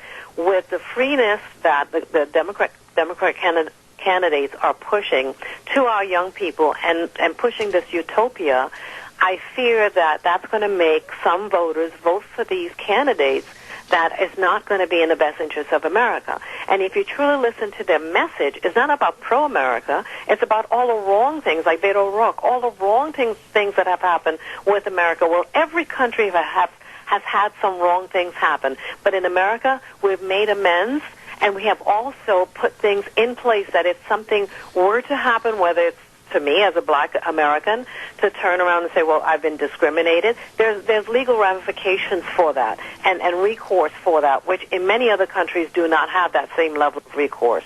So this is a great country, and we ought to be very proud of it, and we ought to want to protect this republic at all costs and not turn it over to those that want to change our good order and our liberties and freedoms that we have become to enjoy and also take for granted. Absolutely. I could go on and on, but the clock dictates that I have to say goodbye to the former Lieutenant Governor of Florida, and that's Jennifer Carroll. God bless you. Please come back in the future. Thanks, Zeb. God bless you and your audience as well. Thank you very much. That lady just absolutely is exciting to listen to because she's so optimistic. She's so honest and straightforward about what America is and has been and will be. And I just want to have her back on the program. And I hope she runs for another office. I hope that she keeps her toe in the water, if you will, of politics, because she is sharp. Jennifer Carroll, thank you so much. Right now, we better do a weather forecast, and the weather is brought to you as I tip the microphone over, and along with my little glass of water and everything, we almost had a wreck. The weather brought to you this is wet in here. I don't know how it is outside. The weather brought to you by the folks of Phillips Oaks, Goodwin, Crane, and Company. Isn't it amazing how you can say the same name every day and then mess it up? I did. I'm sorry. Phillips Oaks, Goodwin, Crane, and Company, providing accounting services to the Mini-Cash area for well over 50 years. I mean, these people are the professionals. They're good with the best of tax return preparation, tax planning, and along with business consulting and retirement planning. And if you're trying to expand your business or maybe create a partnership or a corporation, whatever, I urge you to get a hold of them. Phillips Oaks, Goodwin, Crane, and Company, with offices in Burley and Rupert. Right now, here's Gina with the weather. Grab out the raincoat and maybe the umbrella. We're looking at a soggy forecast for today. Here's a look at your weather. 50% chance of rain showers off and on throughout the day, and as the storms move through, some could produce small hail and gusty winds. Maybe we'll see some sunshine for today, expecting a high of 64 tonight. Pretty much the same. Hopefully that's going to be tapering off as we move into the overnight hours with a low of 44. Tomorrow, 40% chance of rain showers in the forecast with a high of 66. Hopefully we're going to see clear skies for tomorrow night. Partly cloudy skies, but you might want to cover up those tender veggies. Expecting a low of about 38. For Thursday, sunny skies, expecting a high of 70, warming up to 75 for Friday, and by Saturday, back up to 80. That's a look at your weather forecast for Zeb at the Ranch. Wow, not too shabby. Not too bad. Thank you very much, Gina. You know, when you're working with your business and making sure that you know everything that's going on financially, you need to work with the professionals. Phillips Oaks, Goodwin, Crane, and Company. Offices at 1710 Overland and Burley and 625th Street in Rupert. Contact them today. As I said earlier, they've been providing accounting services to the Mini-Cash area for well over 50 years of excellence. Phillips Oaks, Goodwin, Crane, and Company. Want to remind you of a huge event that is going to go on this weekend, and primarily put on by my dear friend George Mass and others assisting him, and it's the 4th annual Patriotic Show and Shine. And it's free to the public, and here's what's going to happen. The Patriots Day, which will be Friday, September 13th, 2019, they're going to have a wonderful program in the park right there on the city square, and I want you to be sure and be in attendance at 1 o'clock on Friday. Now, along with this, with the theme standing for the red, white, and blue, the next day they're going to have a great big, on Saturday the 14th, show and shine. They're going to have a car show with bikes and boats and cars and a lot of food and vendors and entertainment. We urge you to come on down and be a part of both days, please. And for more information, contact my friend, the birthday boy today, George Mass, and they'll give you all that information that you need. It's the 4th annual Patriotic Show and Shine on Friday with a very, very nice ceremony at the city square. Be there. Please, I urge you to wear red, white, or blue. Be there and celebrate the real meaning of America. The Patriotic Show and Shine this weekend, and then on Saturday, the car show, and it's all free to the public. I want to remind you, too, about our friends over to Cameron and Siemens Insurance, Highway 24 in Rupert. I mean, all the life insurance and the health insurance and the retirement planning and the employee benefits, all of this and all your questions that need to be answered, please contact our friends. And they are so helpful and so devoted to serving you. Cameron and Siemens Insurance, Highway 24 in Rupert. The number to call, 436-4424. I'll say it again, 436-4424. Cameron and Siemens Insurance, serving you. Tomorrow, in the first hour of our program, we are going to have a remembrance of 9/11. I can't get that day out of my head. nor do I want to. I remember vividly what I was doing, where I was, what was happening around me, and I want you to share tomorrow, the first hour of the program, those thoughts of where you were and what your thoughts are. The 911 remembrance, we should always, I think, carry a chip on our shoulder for what evil happened and what evil people did. I will never forget the pain that was caused to America and its citizens. I will never forget the pain of a police officer that I had met back in the year before, a New Jersey police officer that had his son die. His son was also on the police force, had his son pass away going into the Twin Towers. I will never forget the bravery, and I'll never forget the loss as to what happened on 911. Nor should any of us. I'm an advocate that the videos of the planes hitting the Twin Towers and the aftermath should be shown, if not every day, at least once a month. It should be shown to our children. It should be shown to everybody to show what evil did against us, the United States of America. And I'm not going to back up on that. I will always carry a chip on my shoulder. Tomorrow, the 911 remembrance, and I urge you to call me in that first hour and let me know your thoughts.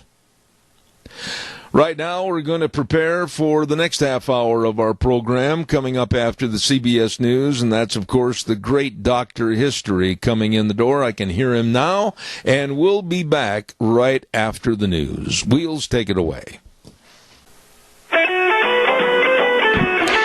Oh, my. Look outside. We might get some more rain. It's in the forecast.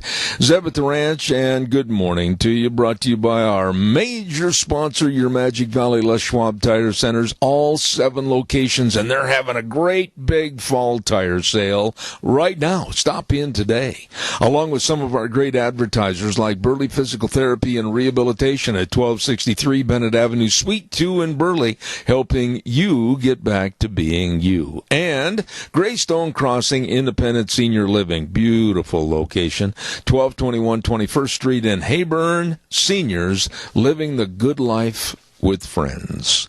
Right now, I want to remind you again that you can have your house welcome you home with perfect temperatures. How?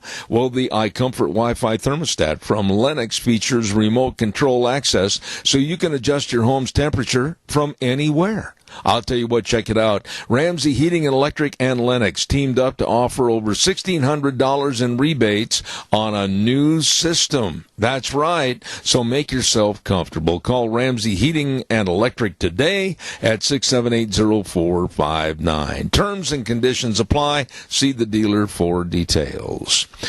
Right now, I have one of my very favorite people coming on the program, and that, of course, is, strike up the band, Dr. History. Good morning, sir. How are you? Doing great. You know, this time of year is a fun time, harvest time. I see the trucks going down the road with sugar beets in them now, you know, and just kind of a fall is in the air, football and all that. So you know, football is in full swing. Oh, yeah. And you haven't told me your picks of the top 2 teams to go to the Super Bowl, so I'm listening. Sorry, Zeb. Too early. I don't know. You know, it is too early because there's going to be a lot of changes and transitions as to what happens and who happens. Right. But you got to feel sorry for the Oakland Raiders after how they were treated by that Antonio Brown. That was disgusting. Yeah. Well, I'm watching more college football right now. I love college football. Love college football. What have you got for us today? Well, today I'm going to talk about a guy by the name of John Butterfield. Now, I'm going to tell you folks right now, if you will write down this date, November 19th, 2013, 6 years ago, I told the story about the fastest stage run in history, and that was done by John Butterfield. Now, I'll mention that again at the end of the story, but John Butterfield is the one that did that, and we're going to talk about how he got started at this point. So, so just picture this. Here's John W. Butterfield. He was really excited about an upcoming event in Tipton, Missouri. He had planned to carry the canvas mail bags personally from the late arriving St. Louis train and then throw them into the waiting stagecoach, and within moments the mail bags would be galloping across the country all the way to San Francisco, 2,795 miles. Now, this was the first endeavor of its kind. First time to do this. And with that act, he would open the world's longest transcontinental mail line. Now, did he go along? Yeah. He rode all 2,000? Well, let's see. He was in part of this, I believe. Ooh. Yeah. Oh, yeah, he was on this one. Wow. So, transcontinental mail line. But the train conductor didn't wait for 56-year-old, as they called him, quote, old John, as he was kind of affectionately known. Both of us would really be happy if at that age they'd call us old. Old, yeah. But already the bags had been kind of just thrown onto the stage, so here he was. And that's how it started. September 16th, 1858, John Butterfield himself climbed aboard the first westbound stage, driven by his son, John Butterfield Jr. So with a Yahoo, and here we go, the first two Overland Mail Company stages set out from opposite ends of the line, the eastbound from San Francisco a day earlier. So almost kind of like the Pony Express. You know, each east and west heading towards each other. What was the route out of California? We'll get that. I'll show you that as we go along, because it is different than the Pony Express. So it was in the mid-19th century when land and opportunity in California was calling, and Americans answered the call. Now, the only way to send and receive mail coast to coast was by sea, by the ocean. Oh, my. So mail sent down either coast to Panama was then carted across this boggy, mosquito-infested place to get to the other side. And then sometimes taking 2 to 4 weeks just getting across Panama. Now, you sent a letter from New York. Right. And it had to go all the way around the Cape of, what's that called? Cape of Good Hope? Cape Horn? Cape Horn. Cape Horn. Yeah. And then come up on the West Coast. Well, no. Sometimes it did. But other times they would stop at Panama. The ship would offload the mail, and then it would go across the isthmus by mule or whatever, and pick up a ship heading north up to San Francisco. Ooh. And that's what some of the miners did, too. You know, the gold miners, 49ers. Wow. They would go down to Panama, hike across, catch a ship north up to San Francisco to the gold field. So that was the two ways they could do that, you know. I never thought about that. But anyway, so at that point they were loaded onto... They didn't call FedEx or anything. They did not. But they loaded onto a steamer, mail, parcels, and people continued on to their destinations up north. And a trip of 4 months was not unusual for a letter or for people.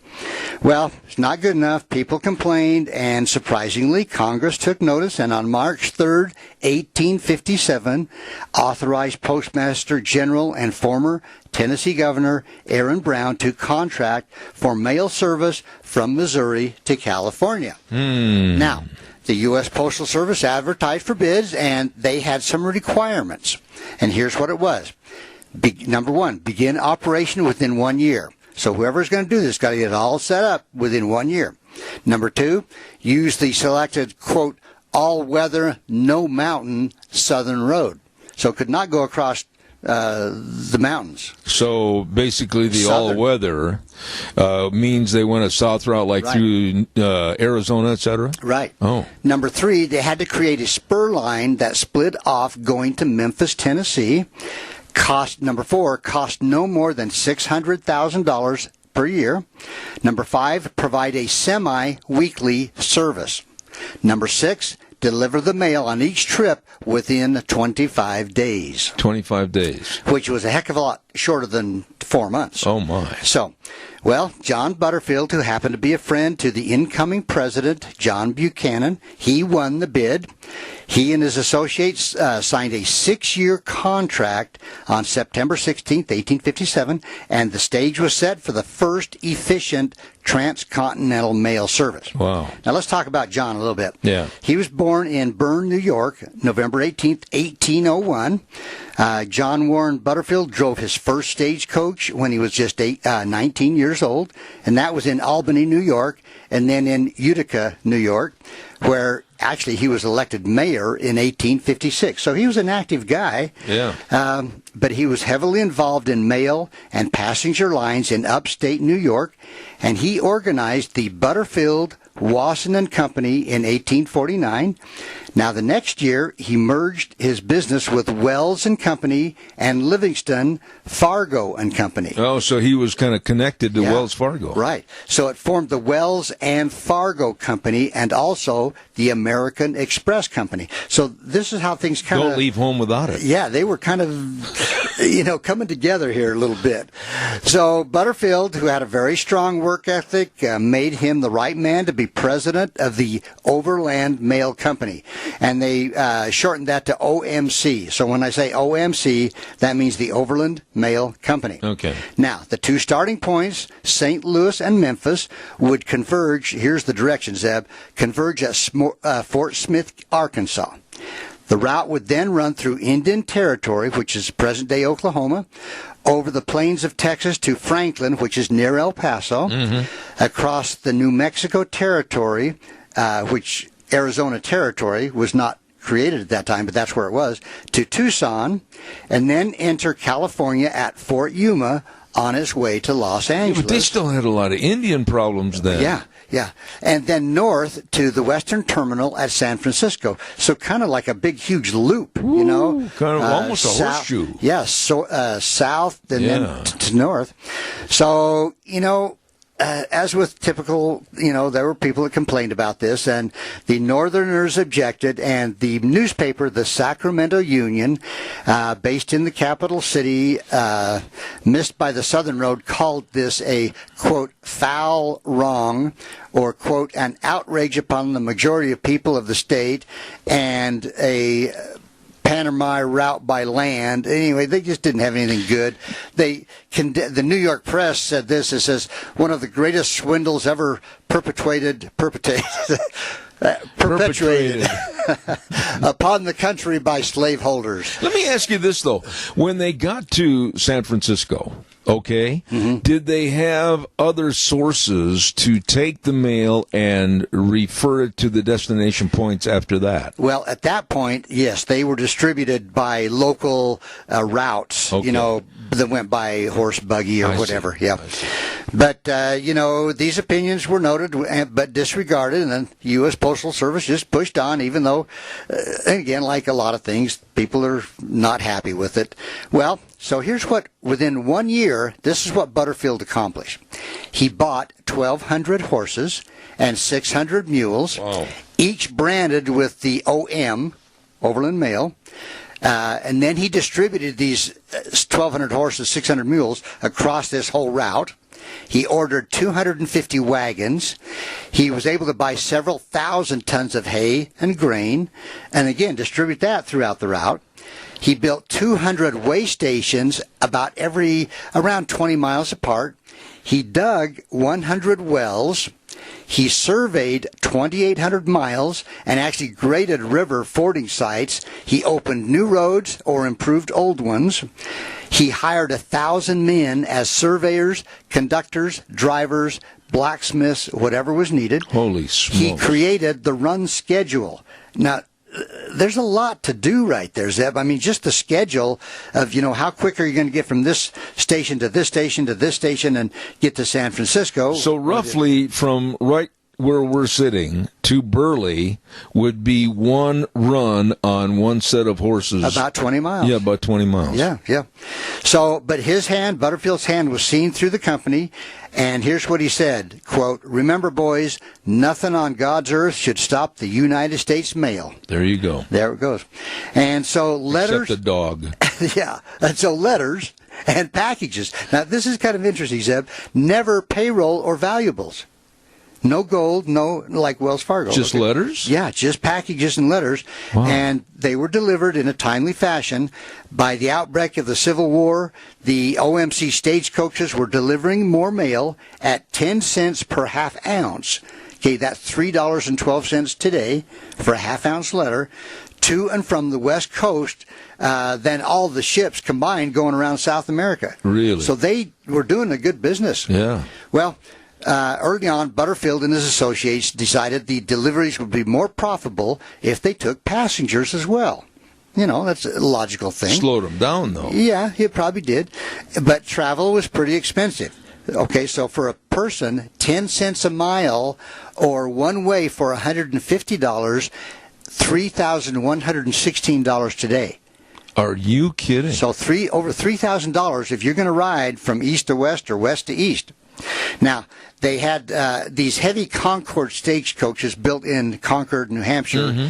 They ran in the eastern section of the route, and they proved to be pretty good for the more established roads. But crossing the desert required these lighter celebrity coaches built by Abbott Downing Company in New York. These were a little sturdier, stronger. I have a question. Okay. How did they, back in those days, other than just the trails and the wagon ruts, how did they make the roads?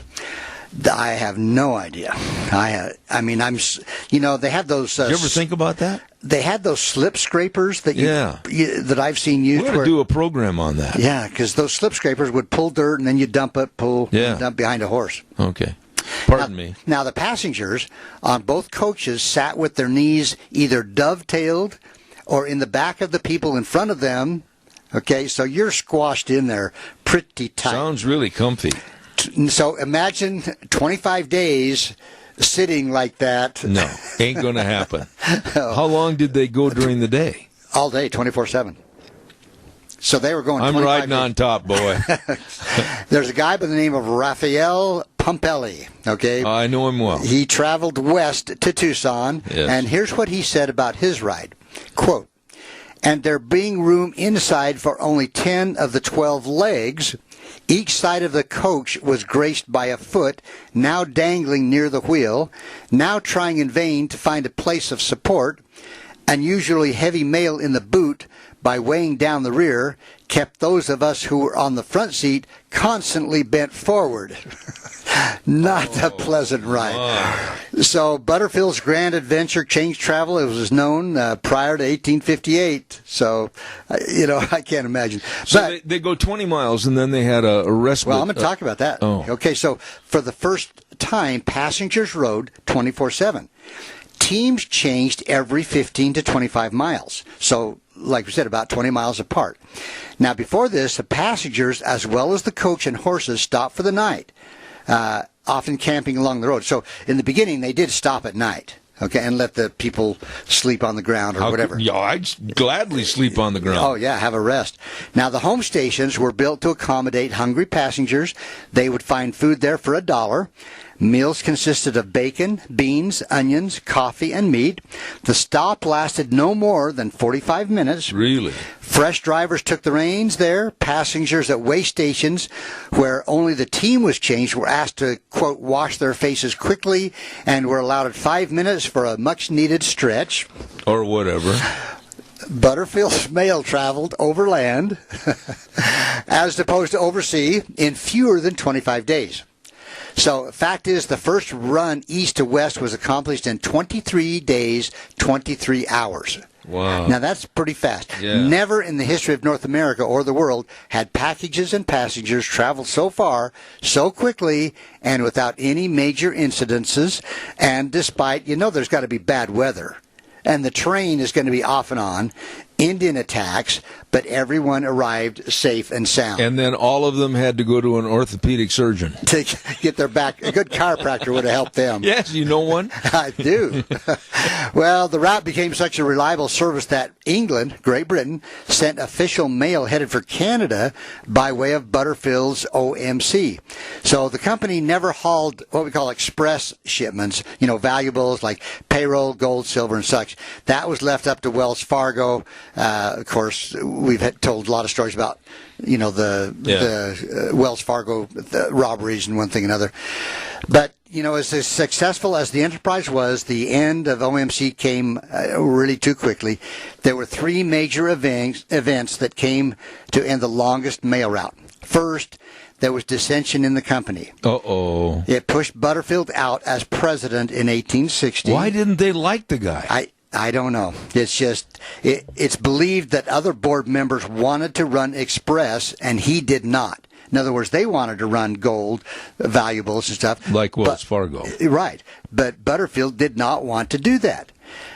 Butterfield was a natural leader, and so with his removal, the morale kind of sagged. I mean, you can imagine. Now, he was a good leader and must have been a good boss because the people that worked for him liked him. And so when he left, the people kind of felt bad about that. Really, that's an interesting story in itself. I mean, here's the guy that created all this, and then he gets booted out? Right, yeah.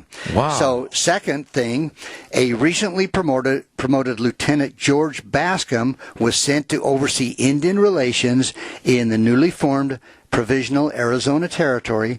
In February of 1861, he botched a deal with Cochise, killing the Apache leader's brother. Oh, boy. This caused Cochise to rampage against anyone crossing his territory. Now, previously, Cochise allowed people to pass through and even had a trading agreement with the way station manager at Apache Pass near present-day Bowie, Arizona. Oh, no kidding. So Cochise was a friend. He was good, and he worked with Butterfield. Well, how did this guy kill his brother? Well, the Army, this Lieutenant George Bascom, they went after him, and so, bad deal. Yeah. Now, the third thing that really kind of was the death blow proved to be the Civil War.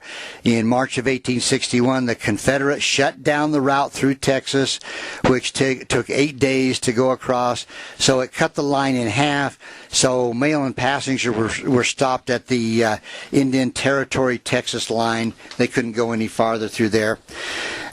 But there's some things that we take for granted today, but Butterfield is responsible for several firsts, including this.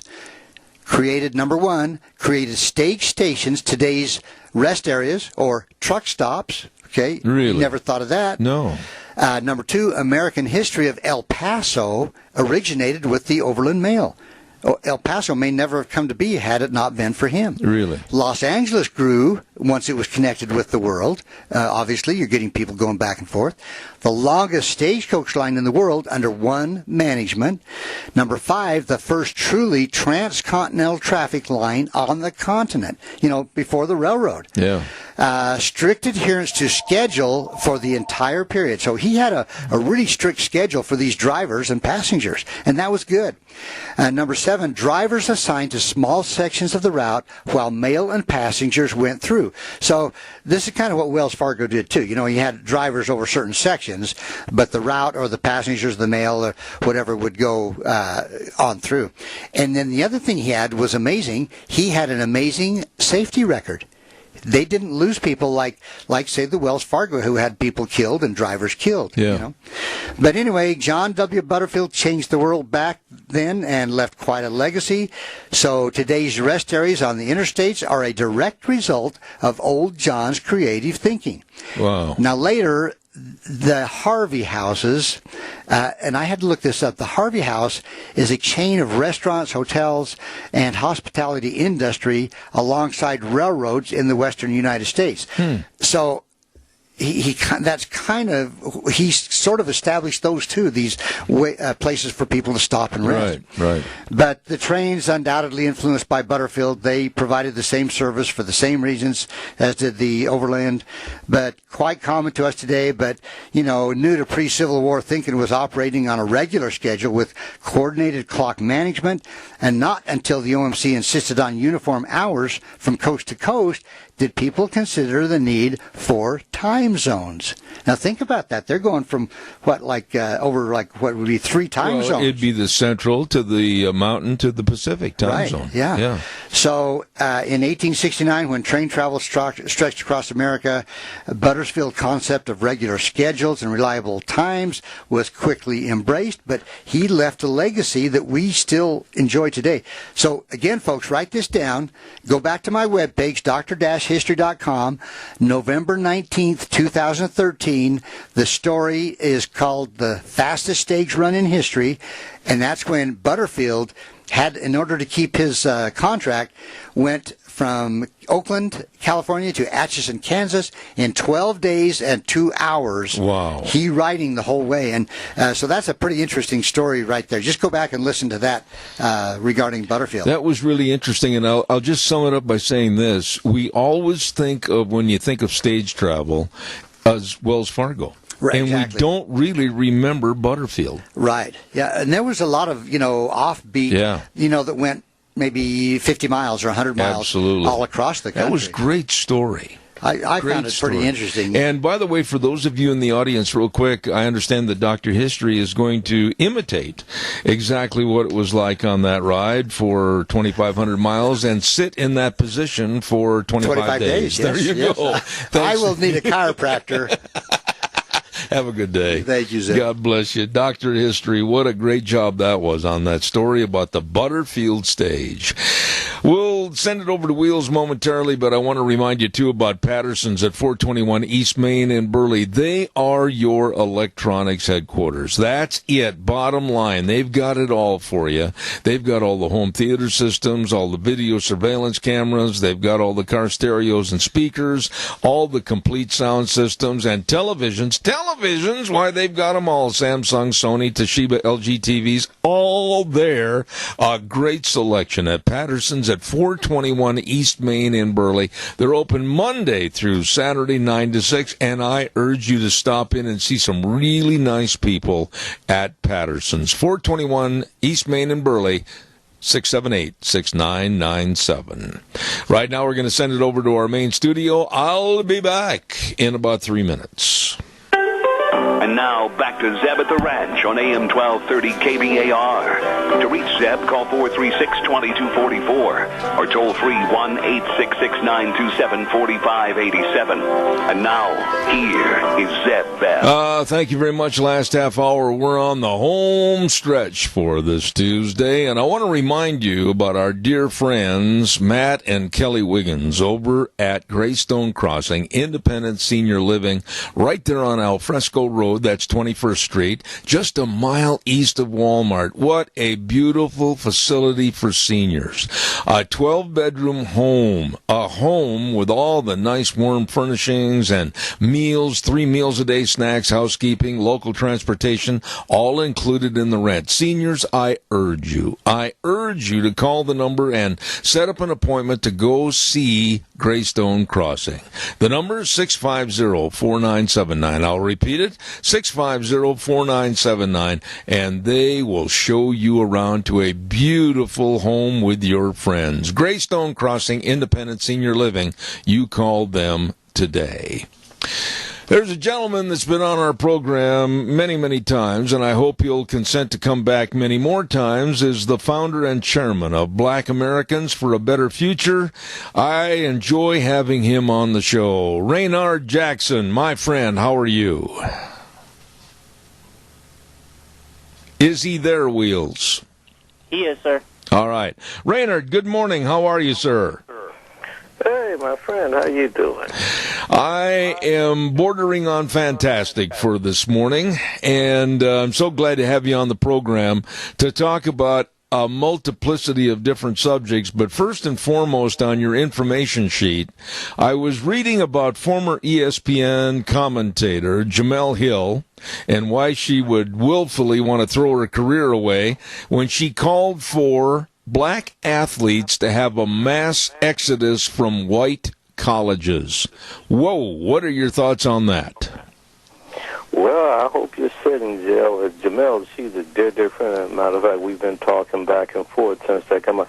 I actually agree with what she was saying, and hold on on before you kick me off, Wazell. You still my buddy. But no, I understand what she's saying in the context of what she wrote.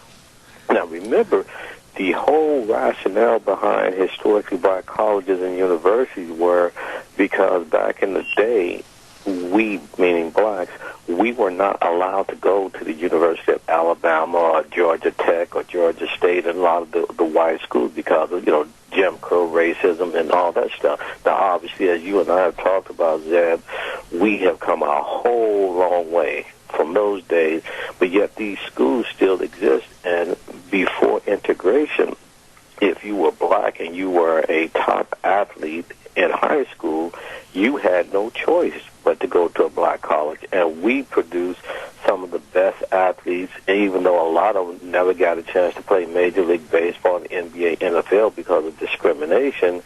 And so at once integration hit in the 60s, a lot of the talent from the HBCUs, because of choices these athletes had at their disposal that they didn't have before, it devastated the athletic programs of a lot of these black colleges, and a lot of them are suffering to this day. So what Jamel was saying is we need to keep a lot of our black athletes at these black colleges so we can reinvigorate and build up the not only the financial base but the academic base of these black institutions, and a lot of them are very viable schools. And so that was the point she was making, and to that extent, I agree with that. But I think there's enough credible black athletes coming through high school now where we can still have a share of them going to black colleges and still have them going to the majority schools. But that was the point she was making. Mm-hmm. When I look at the situation with schools and sports and the segregated attitude of, well, this is a black school, this is a white school primarily, etc., I still think that we're aiding and abetting segregation in this country at a time when we should just say, hey, it's a school, everybody's welcome to use the talent that God gave them and try to be the best they can be. I still think we're getting away from that. Am I wrong? Well, Zeb, I understand your point and your goal, and in a theoretical sense, I agree with you that we should be a colorblind country and a world. I agree with you, but I told a reporter the other day about the same issue. I said, if you know what the football uniform of the Arizona Cardinals are, I said, yeah. I said, you know the uniform of the Dallas Cowboys? He said, yes. I said, well, because you can distinguish between the various NFL uniforms of these pro teams, that does not mean you don't support your local team. I said, so it is, we should be able to recognize a black person, Hispanic versus Asian or white. That does not mean we're not loyal to them being American and we want everyone to be viewed as American, but I also recognize the different uniform they have on too. I have my favorite team, which is called being an American, but I also recognize the different uniforms as well, if that makes sense to you and your audience. And so I think in an ideal world we could have a colorblind society, but Zeb, at this point in our development of the nation, that we're not there yet. We have a lot of work to do. And so if you recognizing me as a black causes you to treat me differently, then I have a problem. But what binds you and I together, Zeb, is I'm black, I know you're white, I'm in D.C., you're in Idaho, but what draw us together, you and I have a common worldview on a lot of the issues. That's why you and I can be friends and get along, because we have a similar worldview. Has nothing to do with me, my, or your color. Well stated. Absolutely. But let me ask you this, and we've always been straight up honest with each other on this program, Reynard. When I look at certain athletes, and I'm not going to weaken my stance on this, like LeBron James, a man that has got a ton of talent and now tons of money and influence. And to me, he is a bigger race baiter than sometimes Al Sharpton. That's my feeling, and tell me if I'm wrong. I won't go that far. I think I know where you're going, and I'm going to be doing a piece about him in the next couple of weeks. And I think LeBron James, and I don't know him personally, I've never met him, but then like you, I follow him.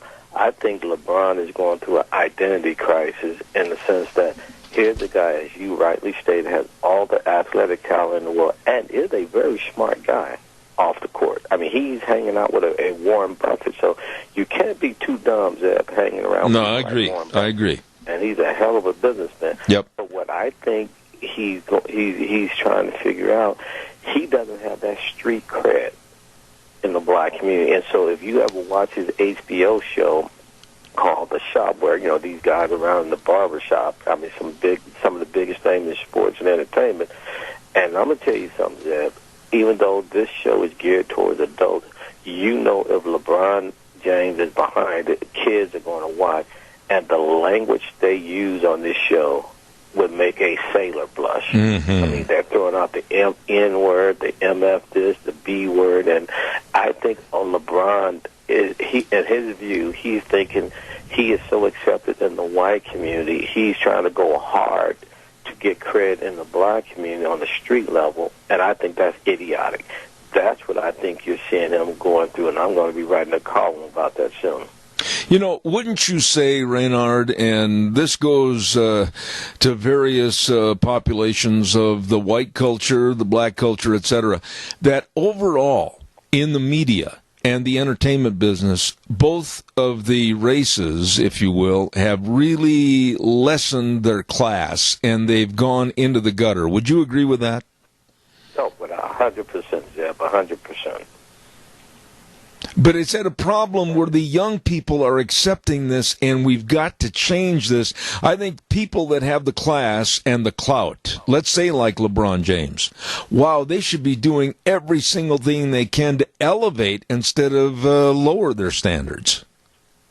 Yeah, Exhibit A in what you're talking about, Zeb, when did we get to the point where Francis O'Rourke, or you all call him Beto, every time he gets an opportunity in front of a camera, he drops the F-bomb. Oh, my. You know, I remember a time when a elected official would never, ever be caught cursing in front of a camera. Now, absolutely. They curse offline and, in their private life when they have a private conversation, but they would, and I tell all my athletic and entertainment clients that I work with them, you are never, ever, ever to be heard cursing or being disrespectful in front of a camera or a microphone, ever. Now, once that stuff is turned off, you can cuss like a drunken soldier, but on camera, you never do it. Now you get brownie points for doing that. Well, what you did, I'm confused. What you said right there, I couldn't agree more, Reynard, because I used, as a matter of fact, Beto O'Rourke, or Robert Francis O'Rourke, as my example this morning in the first hour about one of the most pitiful possible nominees for president this country's ever had, because everything is so negative, everything is so spiteful against America and us, and the language is pathetic. I hope the man never sees the election possible process after this debate on Thursday night. Well, yeah, no, I agree with you there, but again, as I've said from day one of doing your show, Zeb, where are the conservatives to push back on it? Where are the conservatives to run maybe radio, TV, internet ads, pushing back and encouraging people to be more civil in their conversation? Listen, Zeb, I was at the grocery store over the weekend. Hey, I'm hearing this 12-year-old kid sitting up here drop the F-bomb in front of his mother. Oh, my If I had goodness. done that as a kid, I would be without teeth to this day. I can concur. So, I mean, but everybody's trying to score cool points, Zeb. And no, it's not cool curse. I don't curse at all, privately or publicly. It's not cool. But people, as long as they can get away with it, Zeb, with no fear of retribution or punishment, guess what? You're going to get more of this. Reynard, how do you feel about the situation in sports today in general? Whether it's the NFL, whether it's the NBA or Major League Baseball, is there a severe racism still in those sports, or is there a congregating and coming together that we've needed for a long time? Yeah, that's a hell of a question, and I don't think it's so much racism because, remember, as an athlete, you don't have a right to be on a pro sports team. You have to earn your way there, and the owners and the coaches can determine what that standard for earning that position is, and it could be arbitrary or it could be very objective. But, these are professional sports franchises. They are privately held companies. And so this whole notion that, well, the NFL doesn't have any black owners, well, that's a statement of fact there. Does America and black folks have a right to be an owner of an NFL team? No, they do not. These are private entities. And so would I like to see a black-owned NFL team? See, my position is kind of different on this, Jeff. I don't want to see a black-owned NFL team just for the sake of a black-owned NFL team. If they have the money, if they have the know-how and the relationships within the NFL to get a team, I'm for that. But diversity just for the sake of diversity, I don't know if I support that. Boy, I'm totally on your page, Raynard. I really am. I think back, and I'm an old man. But I can remember in the 60s, my team, the Green Bay Packers, and Vince Lombardi, and all the great athletes that played on that team. And I can name you almost each and every one of those players, especially two that went on to be absolutely excellent in the business world, Bart Starr and Willie Davis. Willie Davis went to Grambling University. Willie Davis left the Green Bay Packers and went on to be one of the largest, most astounding businessmen in our country. So the attitudes, I think, back in those days might have been a lot better for business in sports instead of just sports only. Does that make sense? Without question. And what I tell friends of mine in the black community is that if you don't like the fact that 70% of the NFL players are black and there's not one owner, turn the TV off, stop going to the game, and let the marketplace put pressure on them. But again, to say that the NFL are racist because there are no blacks, I mean, I remember getting into this debate with Jesse Jackson years ago on TV. He was saying, well, these companies, major companies, don't have enough black engineers. And I said to Jesse, well, do you realize, Jesse, that of all college degrees in engineering every year, blacks comprise only 2%. So if a company like Boeing, General Dynamics, Lockheed Martin, if they have 5% black engineers, then they are overperforming based on the percentage of blacks in that particular field. And he didn't understand that. And so when we start breaking things down by this statistical data and all that stuff, no, again, these are private going concerns, Zeb, and they can set up whatever rules they want. And if you don't like the way the NFL, NBA, Major League Baseball is doing that thing, don't file lawsuits. File a suit with your remote control and your wallet. Let me ask you this, Raynard, in regards to the professional athletes, and I'm saying this to athletes of all races. They make big names for themselves in sports, whether it's a LeBron James or whether it's Kobe with the Lakers or whomever. But then afterwards, if they really go into business and further their talents in America, I think we're dropping the ball by not using those people, what they've accomplished and what they're still doing to accomplish more. We're not teaching our kids as looking up to these people as being very successful. In other words, regardless of the color, there's a lot of people that have gone on after sports and really accomplished things. I agree with you, Zeb, but let me take what your argument is a step further.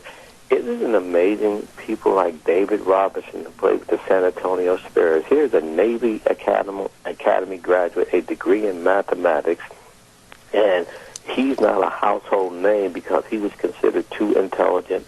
He just gave you 20 and 10 every night. He never, chest thumped himself. He never, ridiculed players when he got a dunk or blocked a shot. He just went along and did his business. You got people like Tim Duncan, the same thing. Mm-hmm. That's a quiet guy, but these are guys who've established themselves off the court as being an integral part of the San Antonio community. But more importantly, they are successful business people, but they just do it quietly. Whereas where you get someone like a Dennis Rodman, who was a character, and he got all the media attention for his buffoonery. But people like the David Robinsons, who are intelligent, good community people, they are considered weak and not marketable by corporate America. Mm-mm. I could go on. And by the way, your analogy about Dennis Rodman was very kind.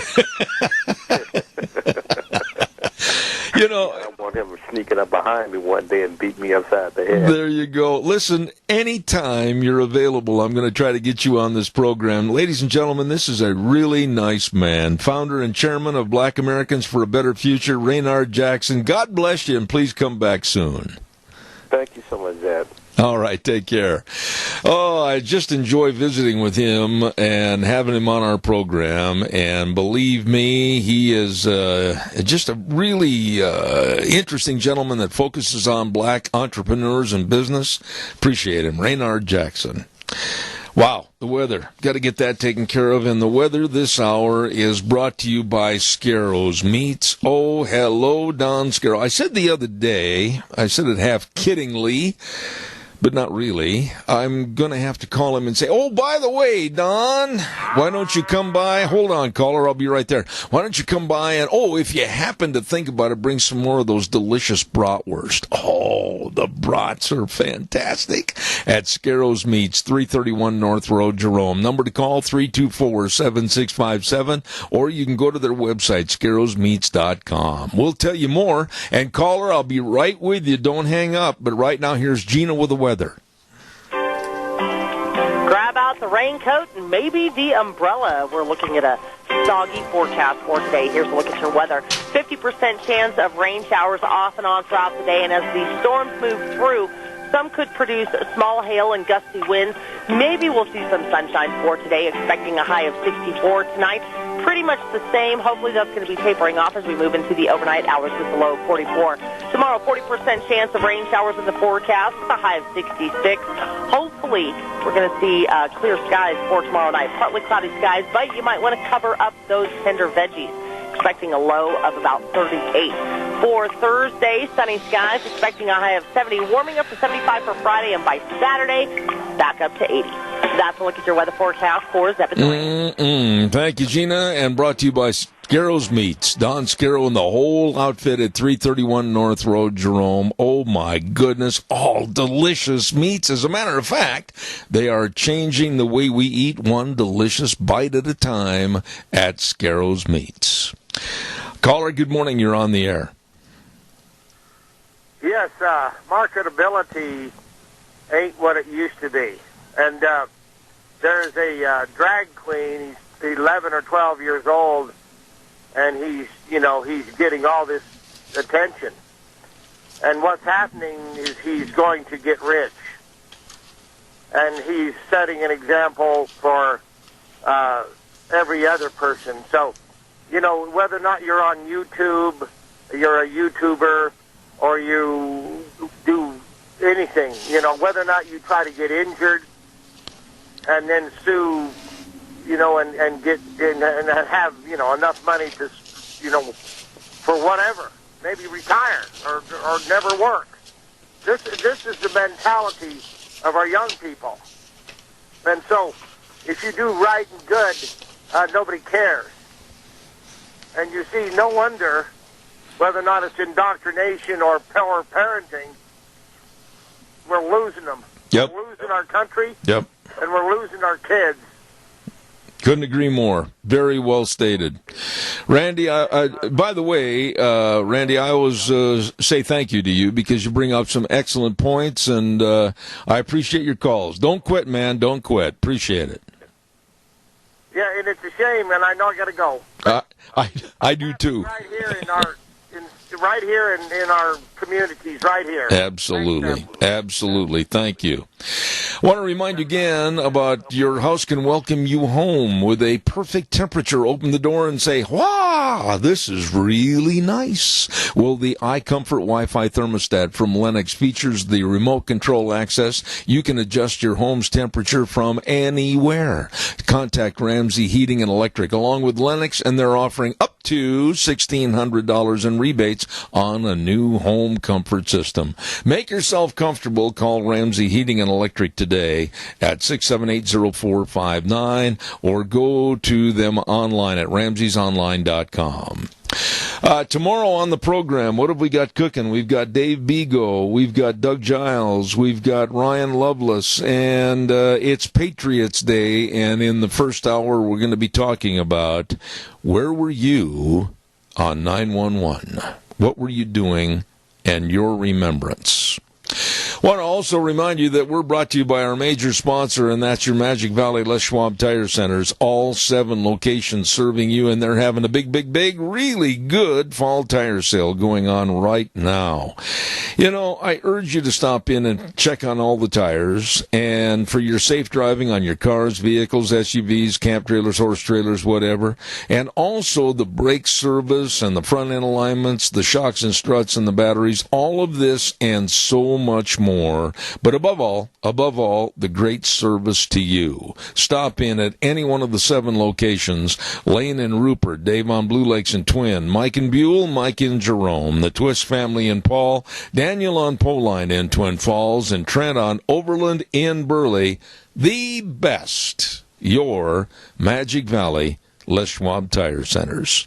Got to run. At the end of the program, we always say the way things were are the way things ought to be. And these next 4 words are the most important. In God we trust. Have a wonderful day. I'll be back tomorrow morning at 8:06. Take care.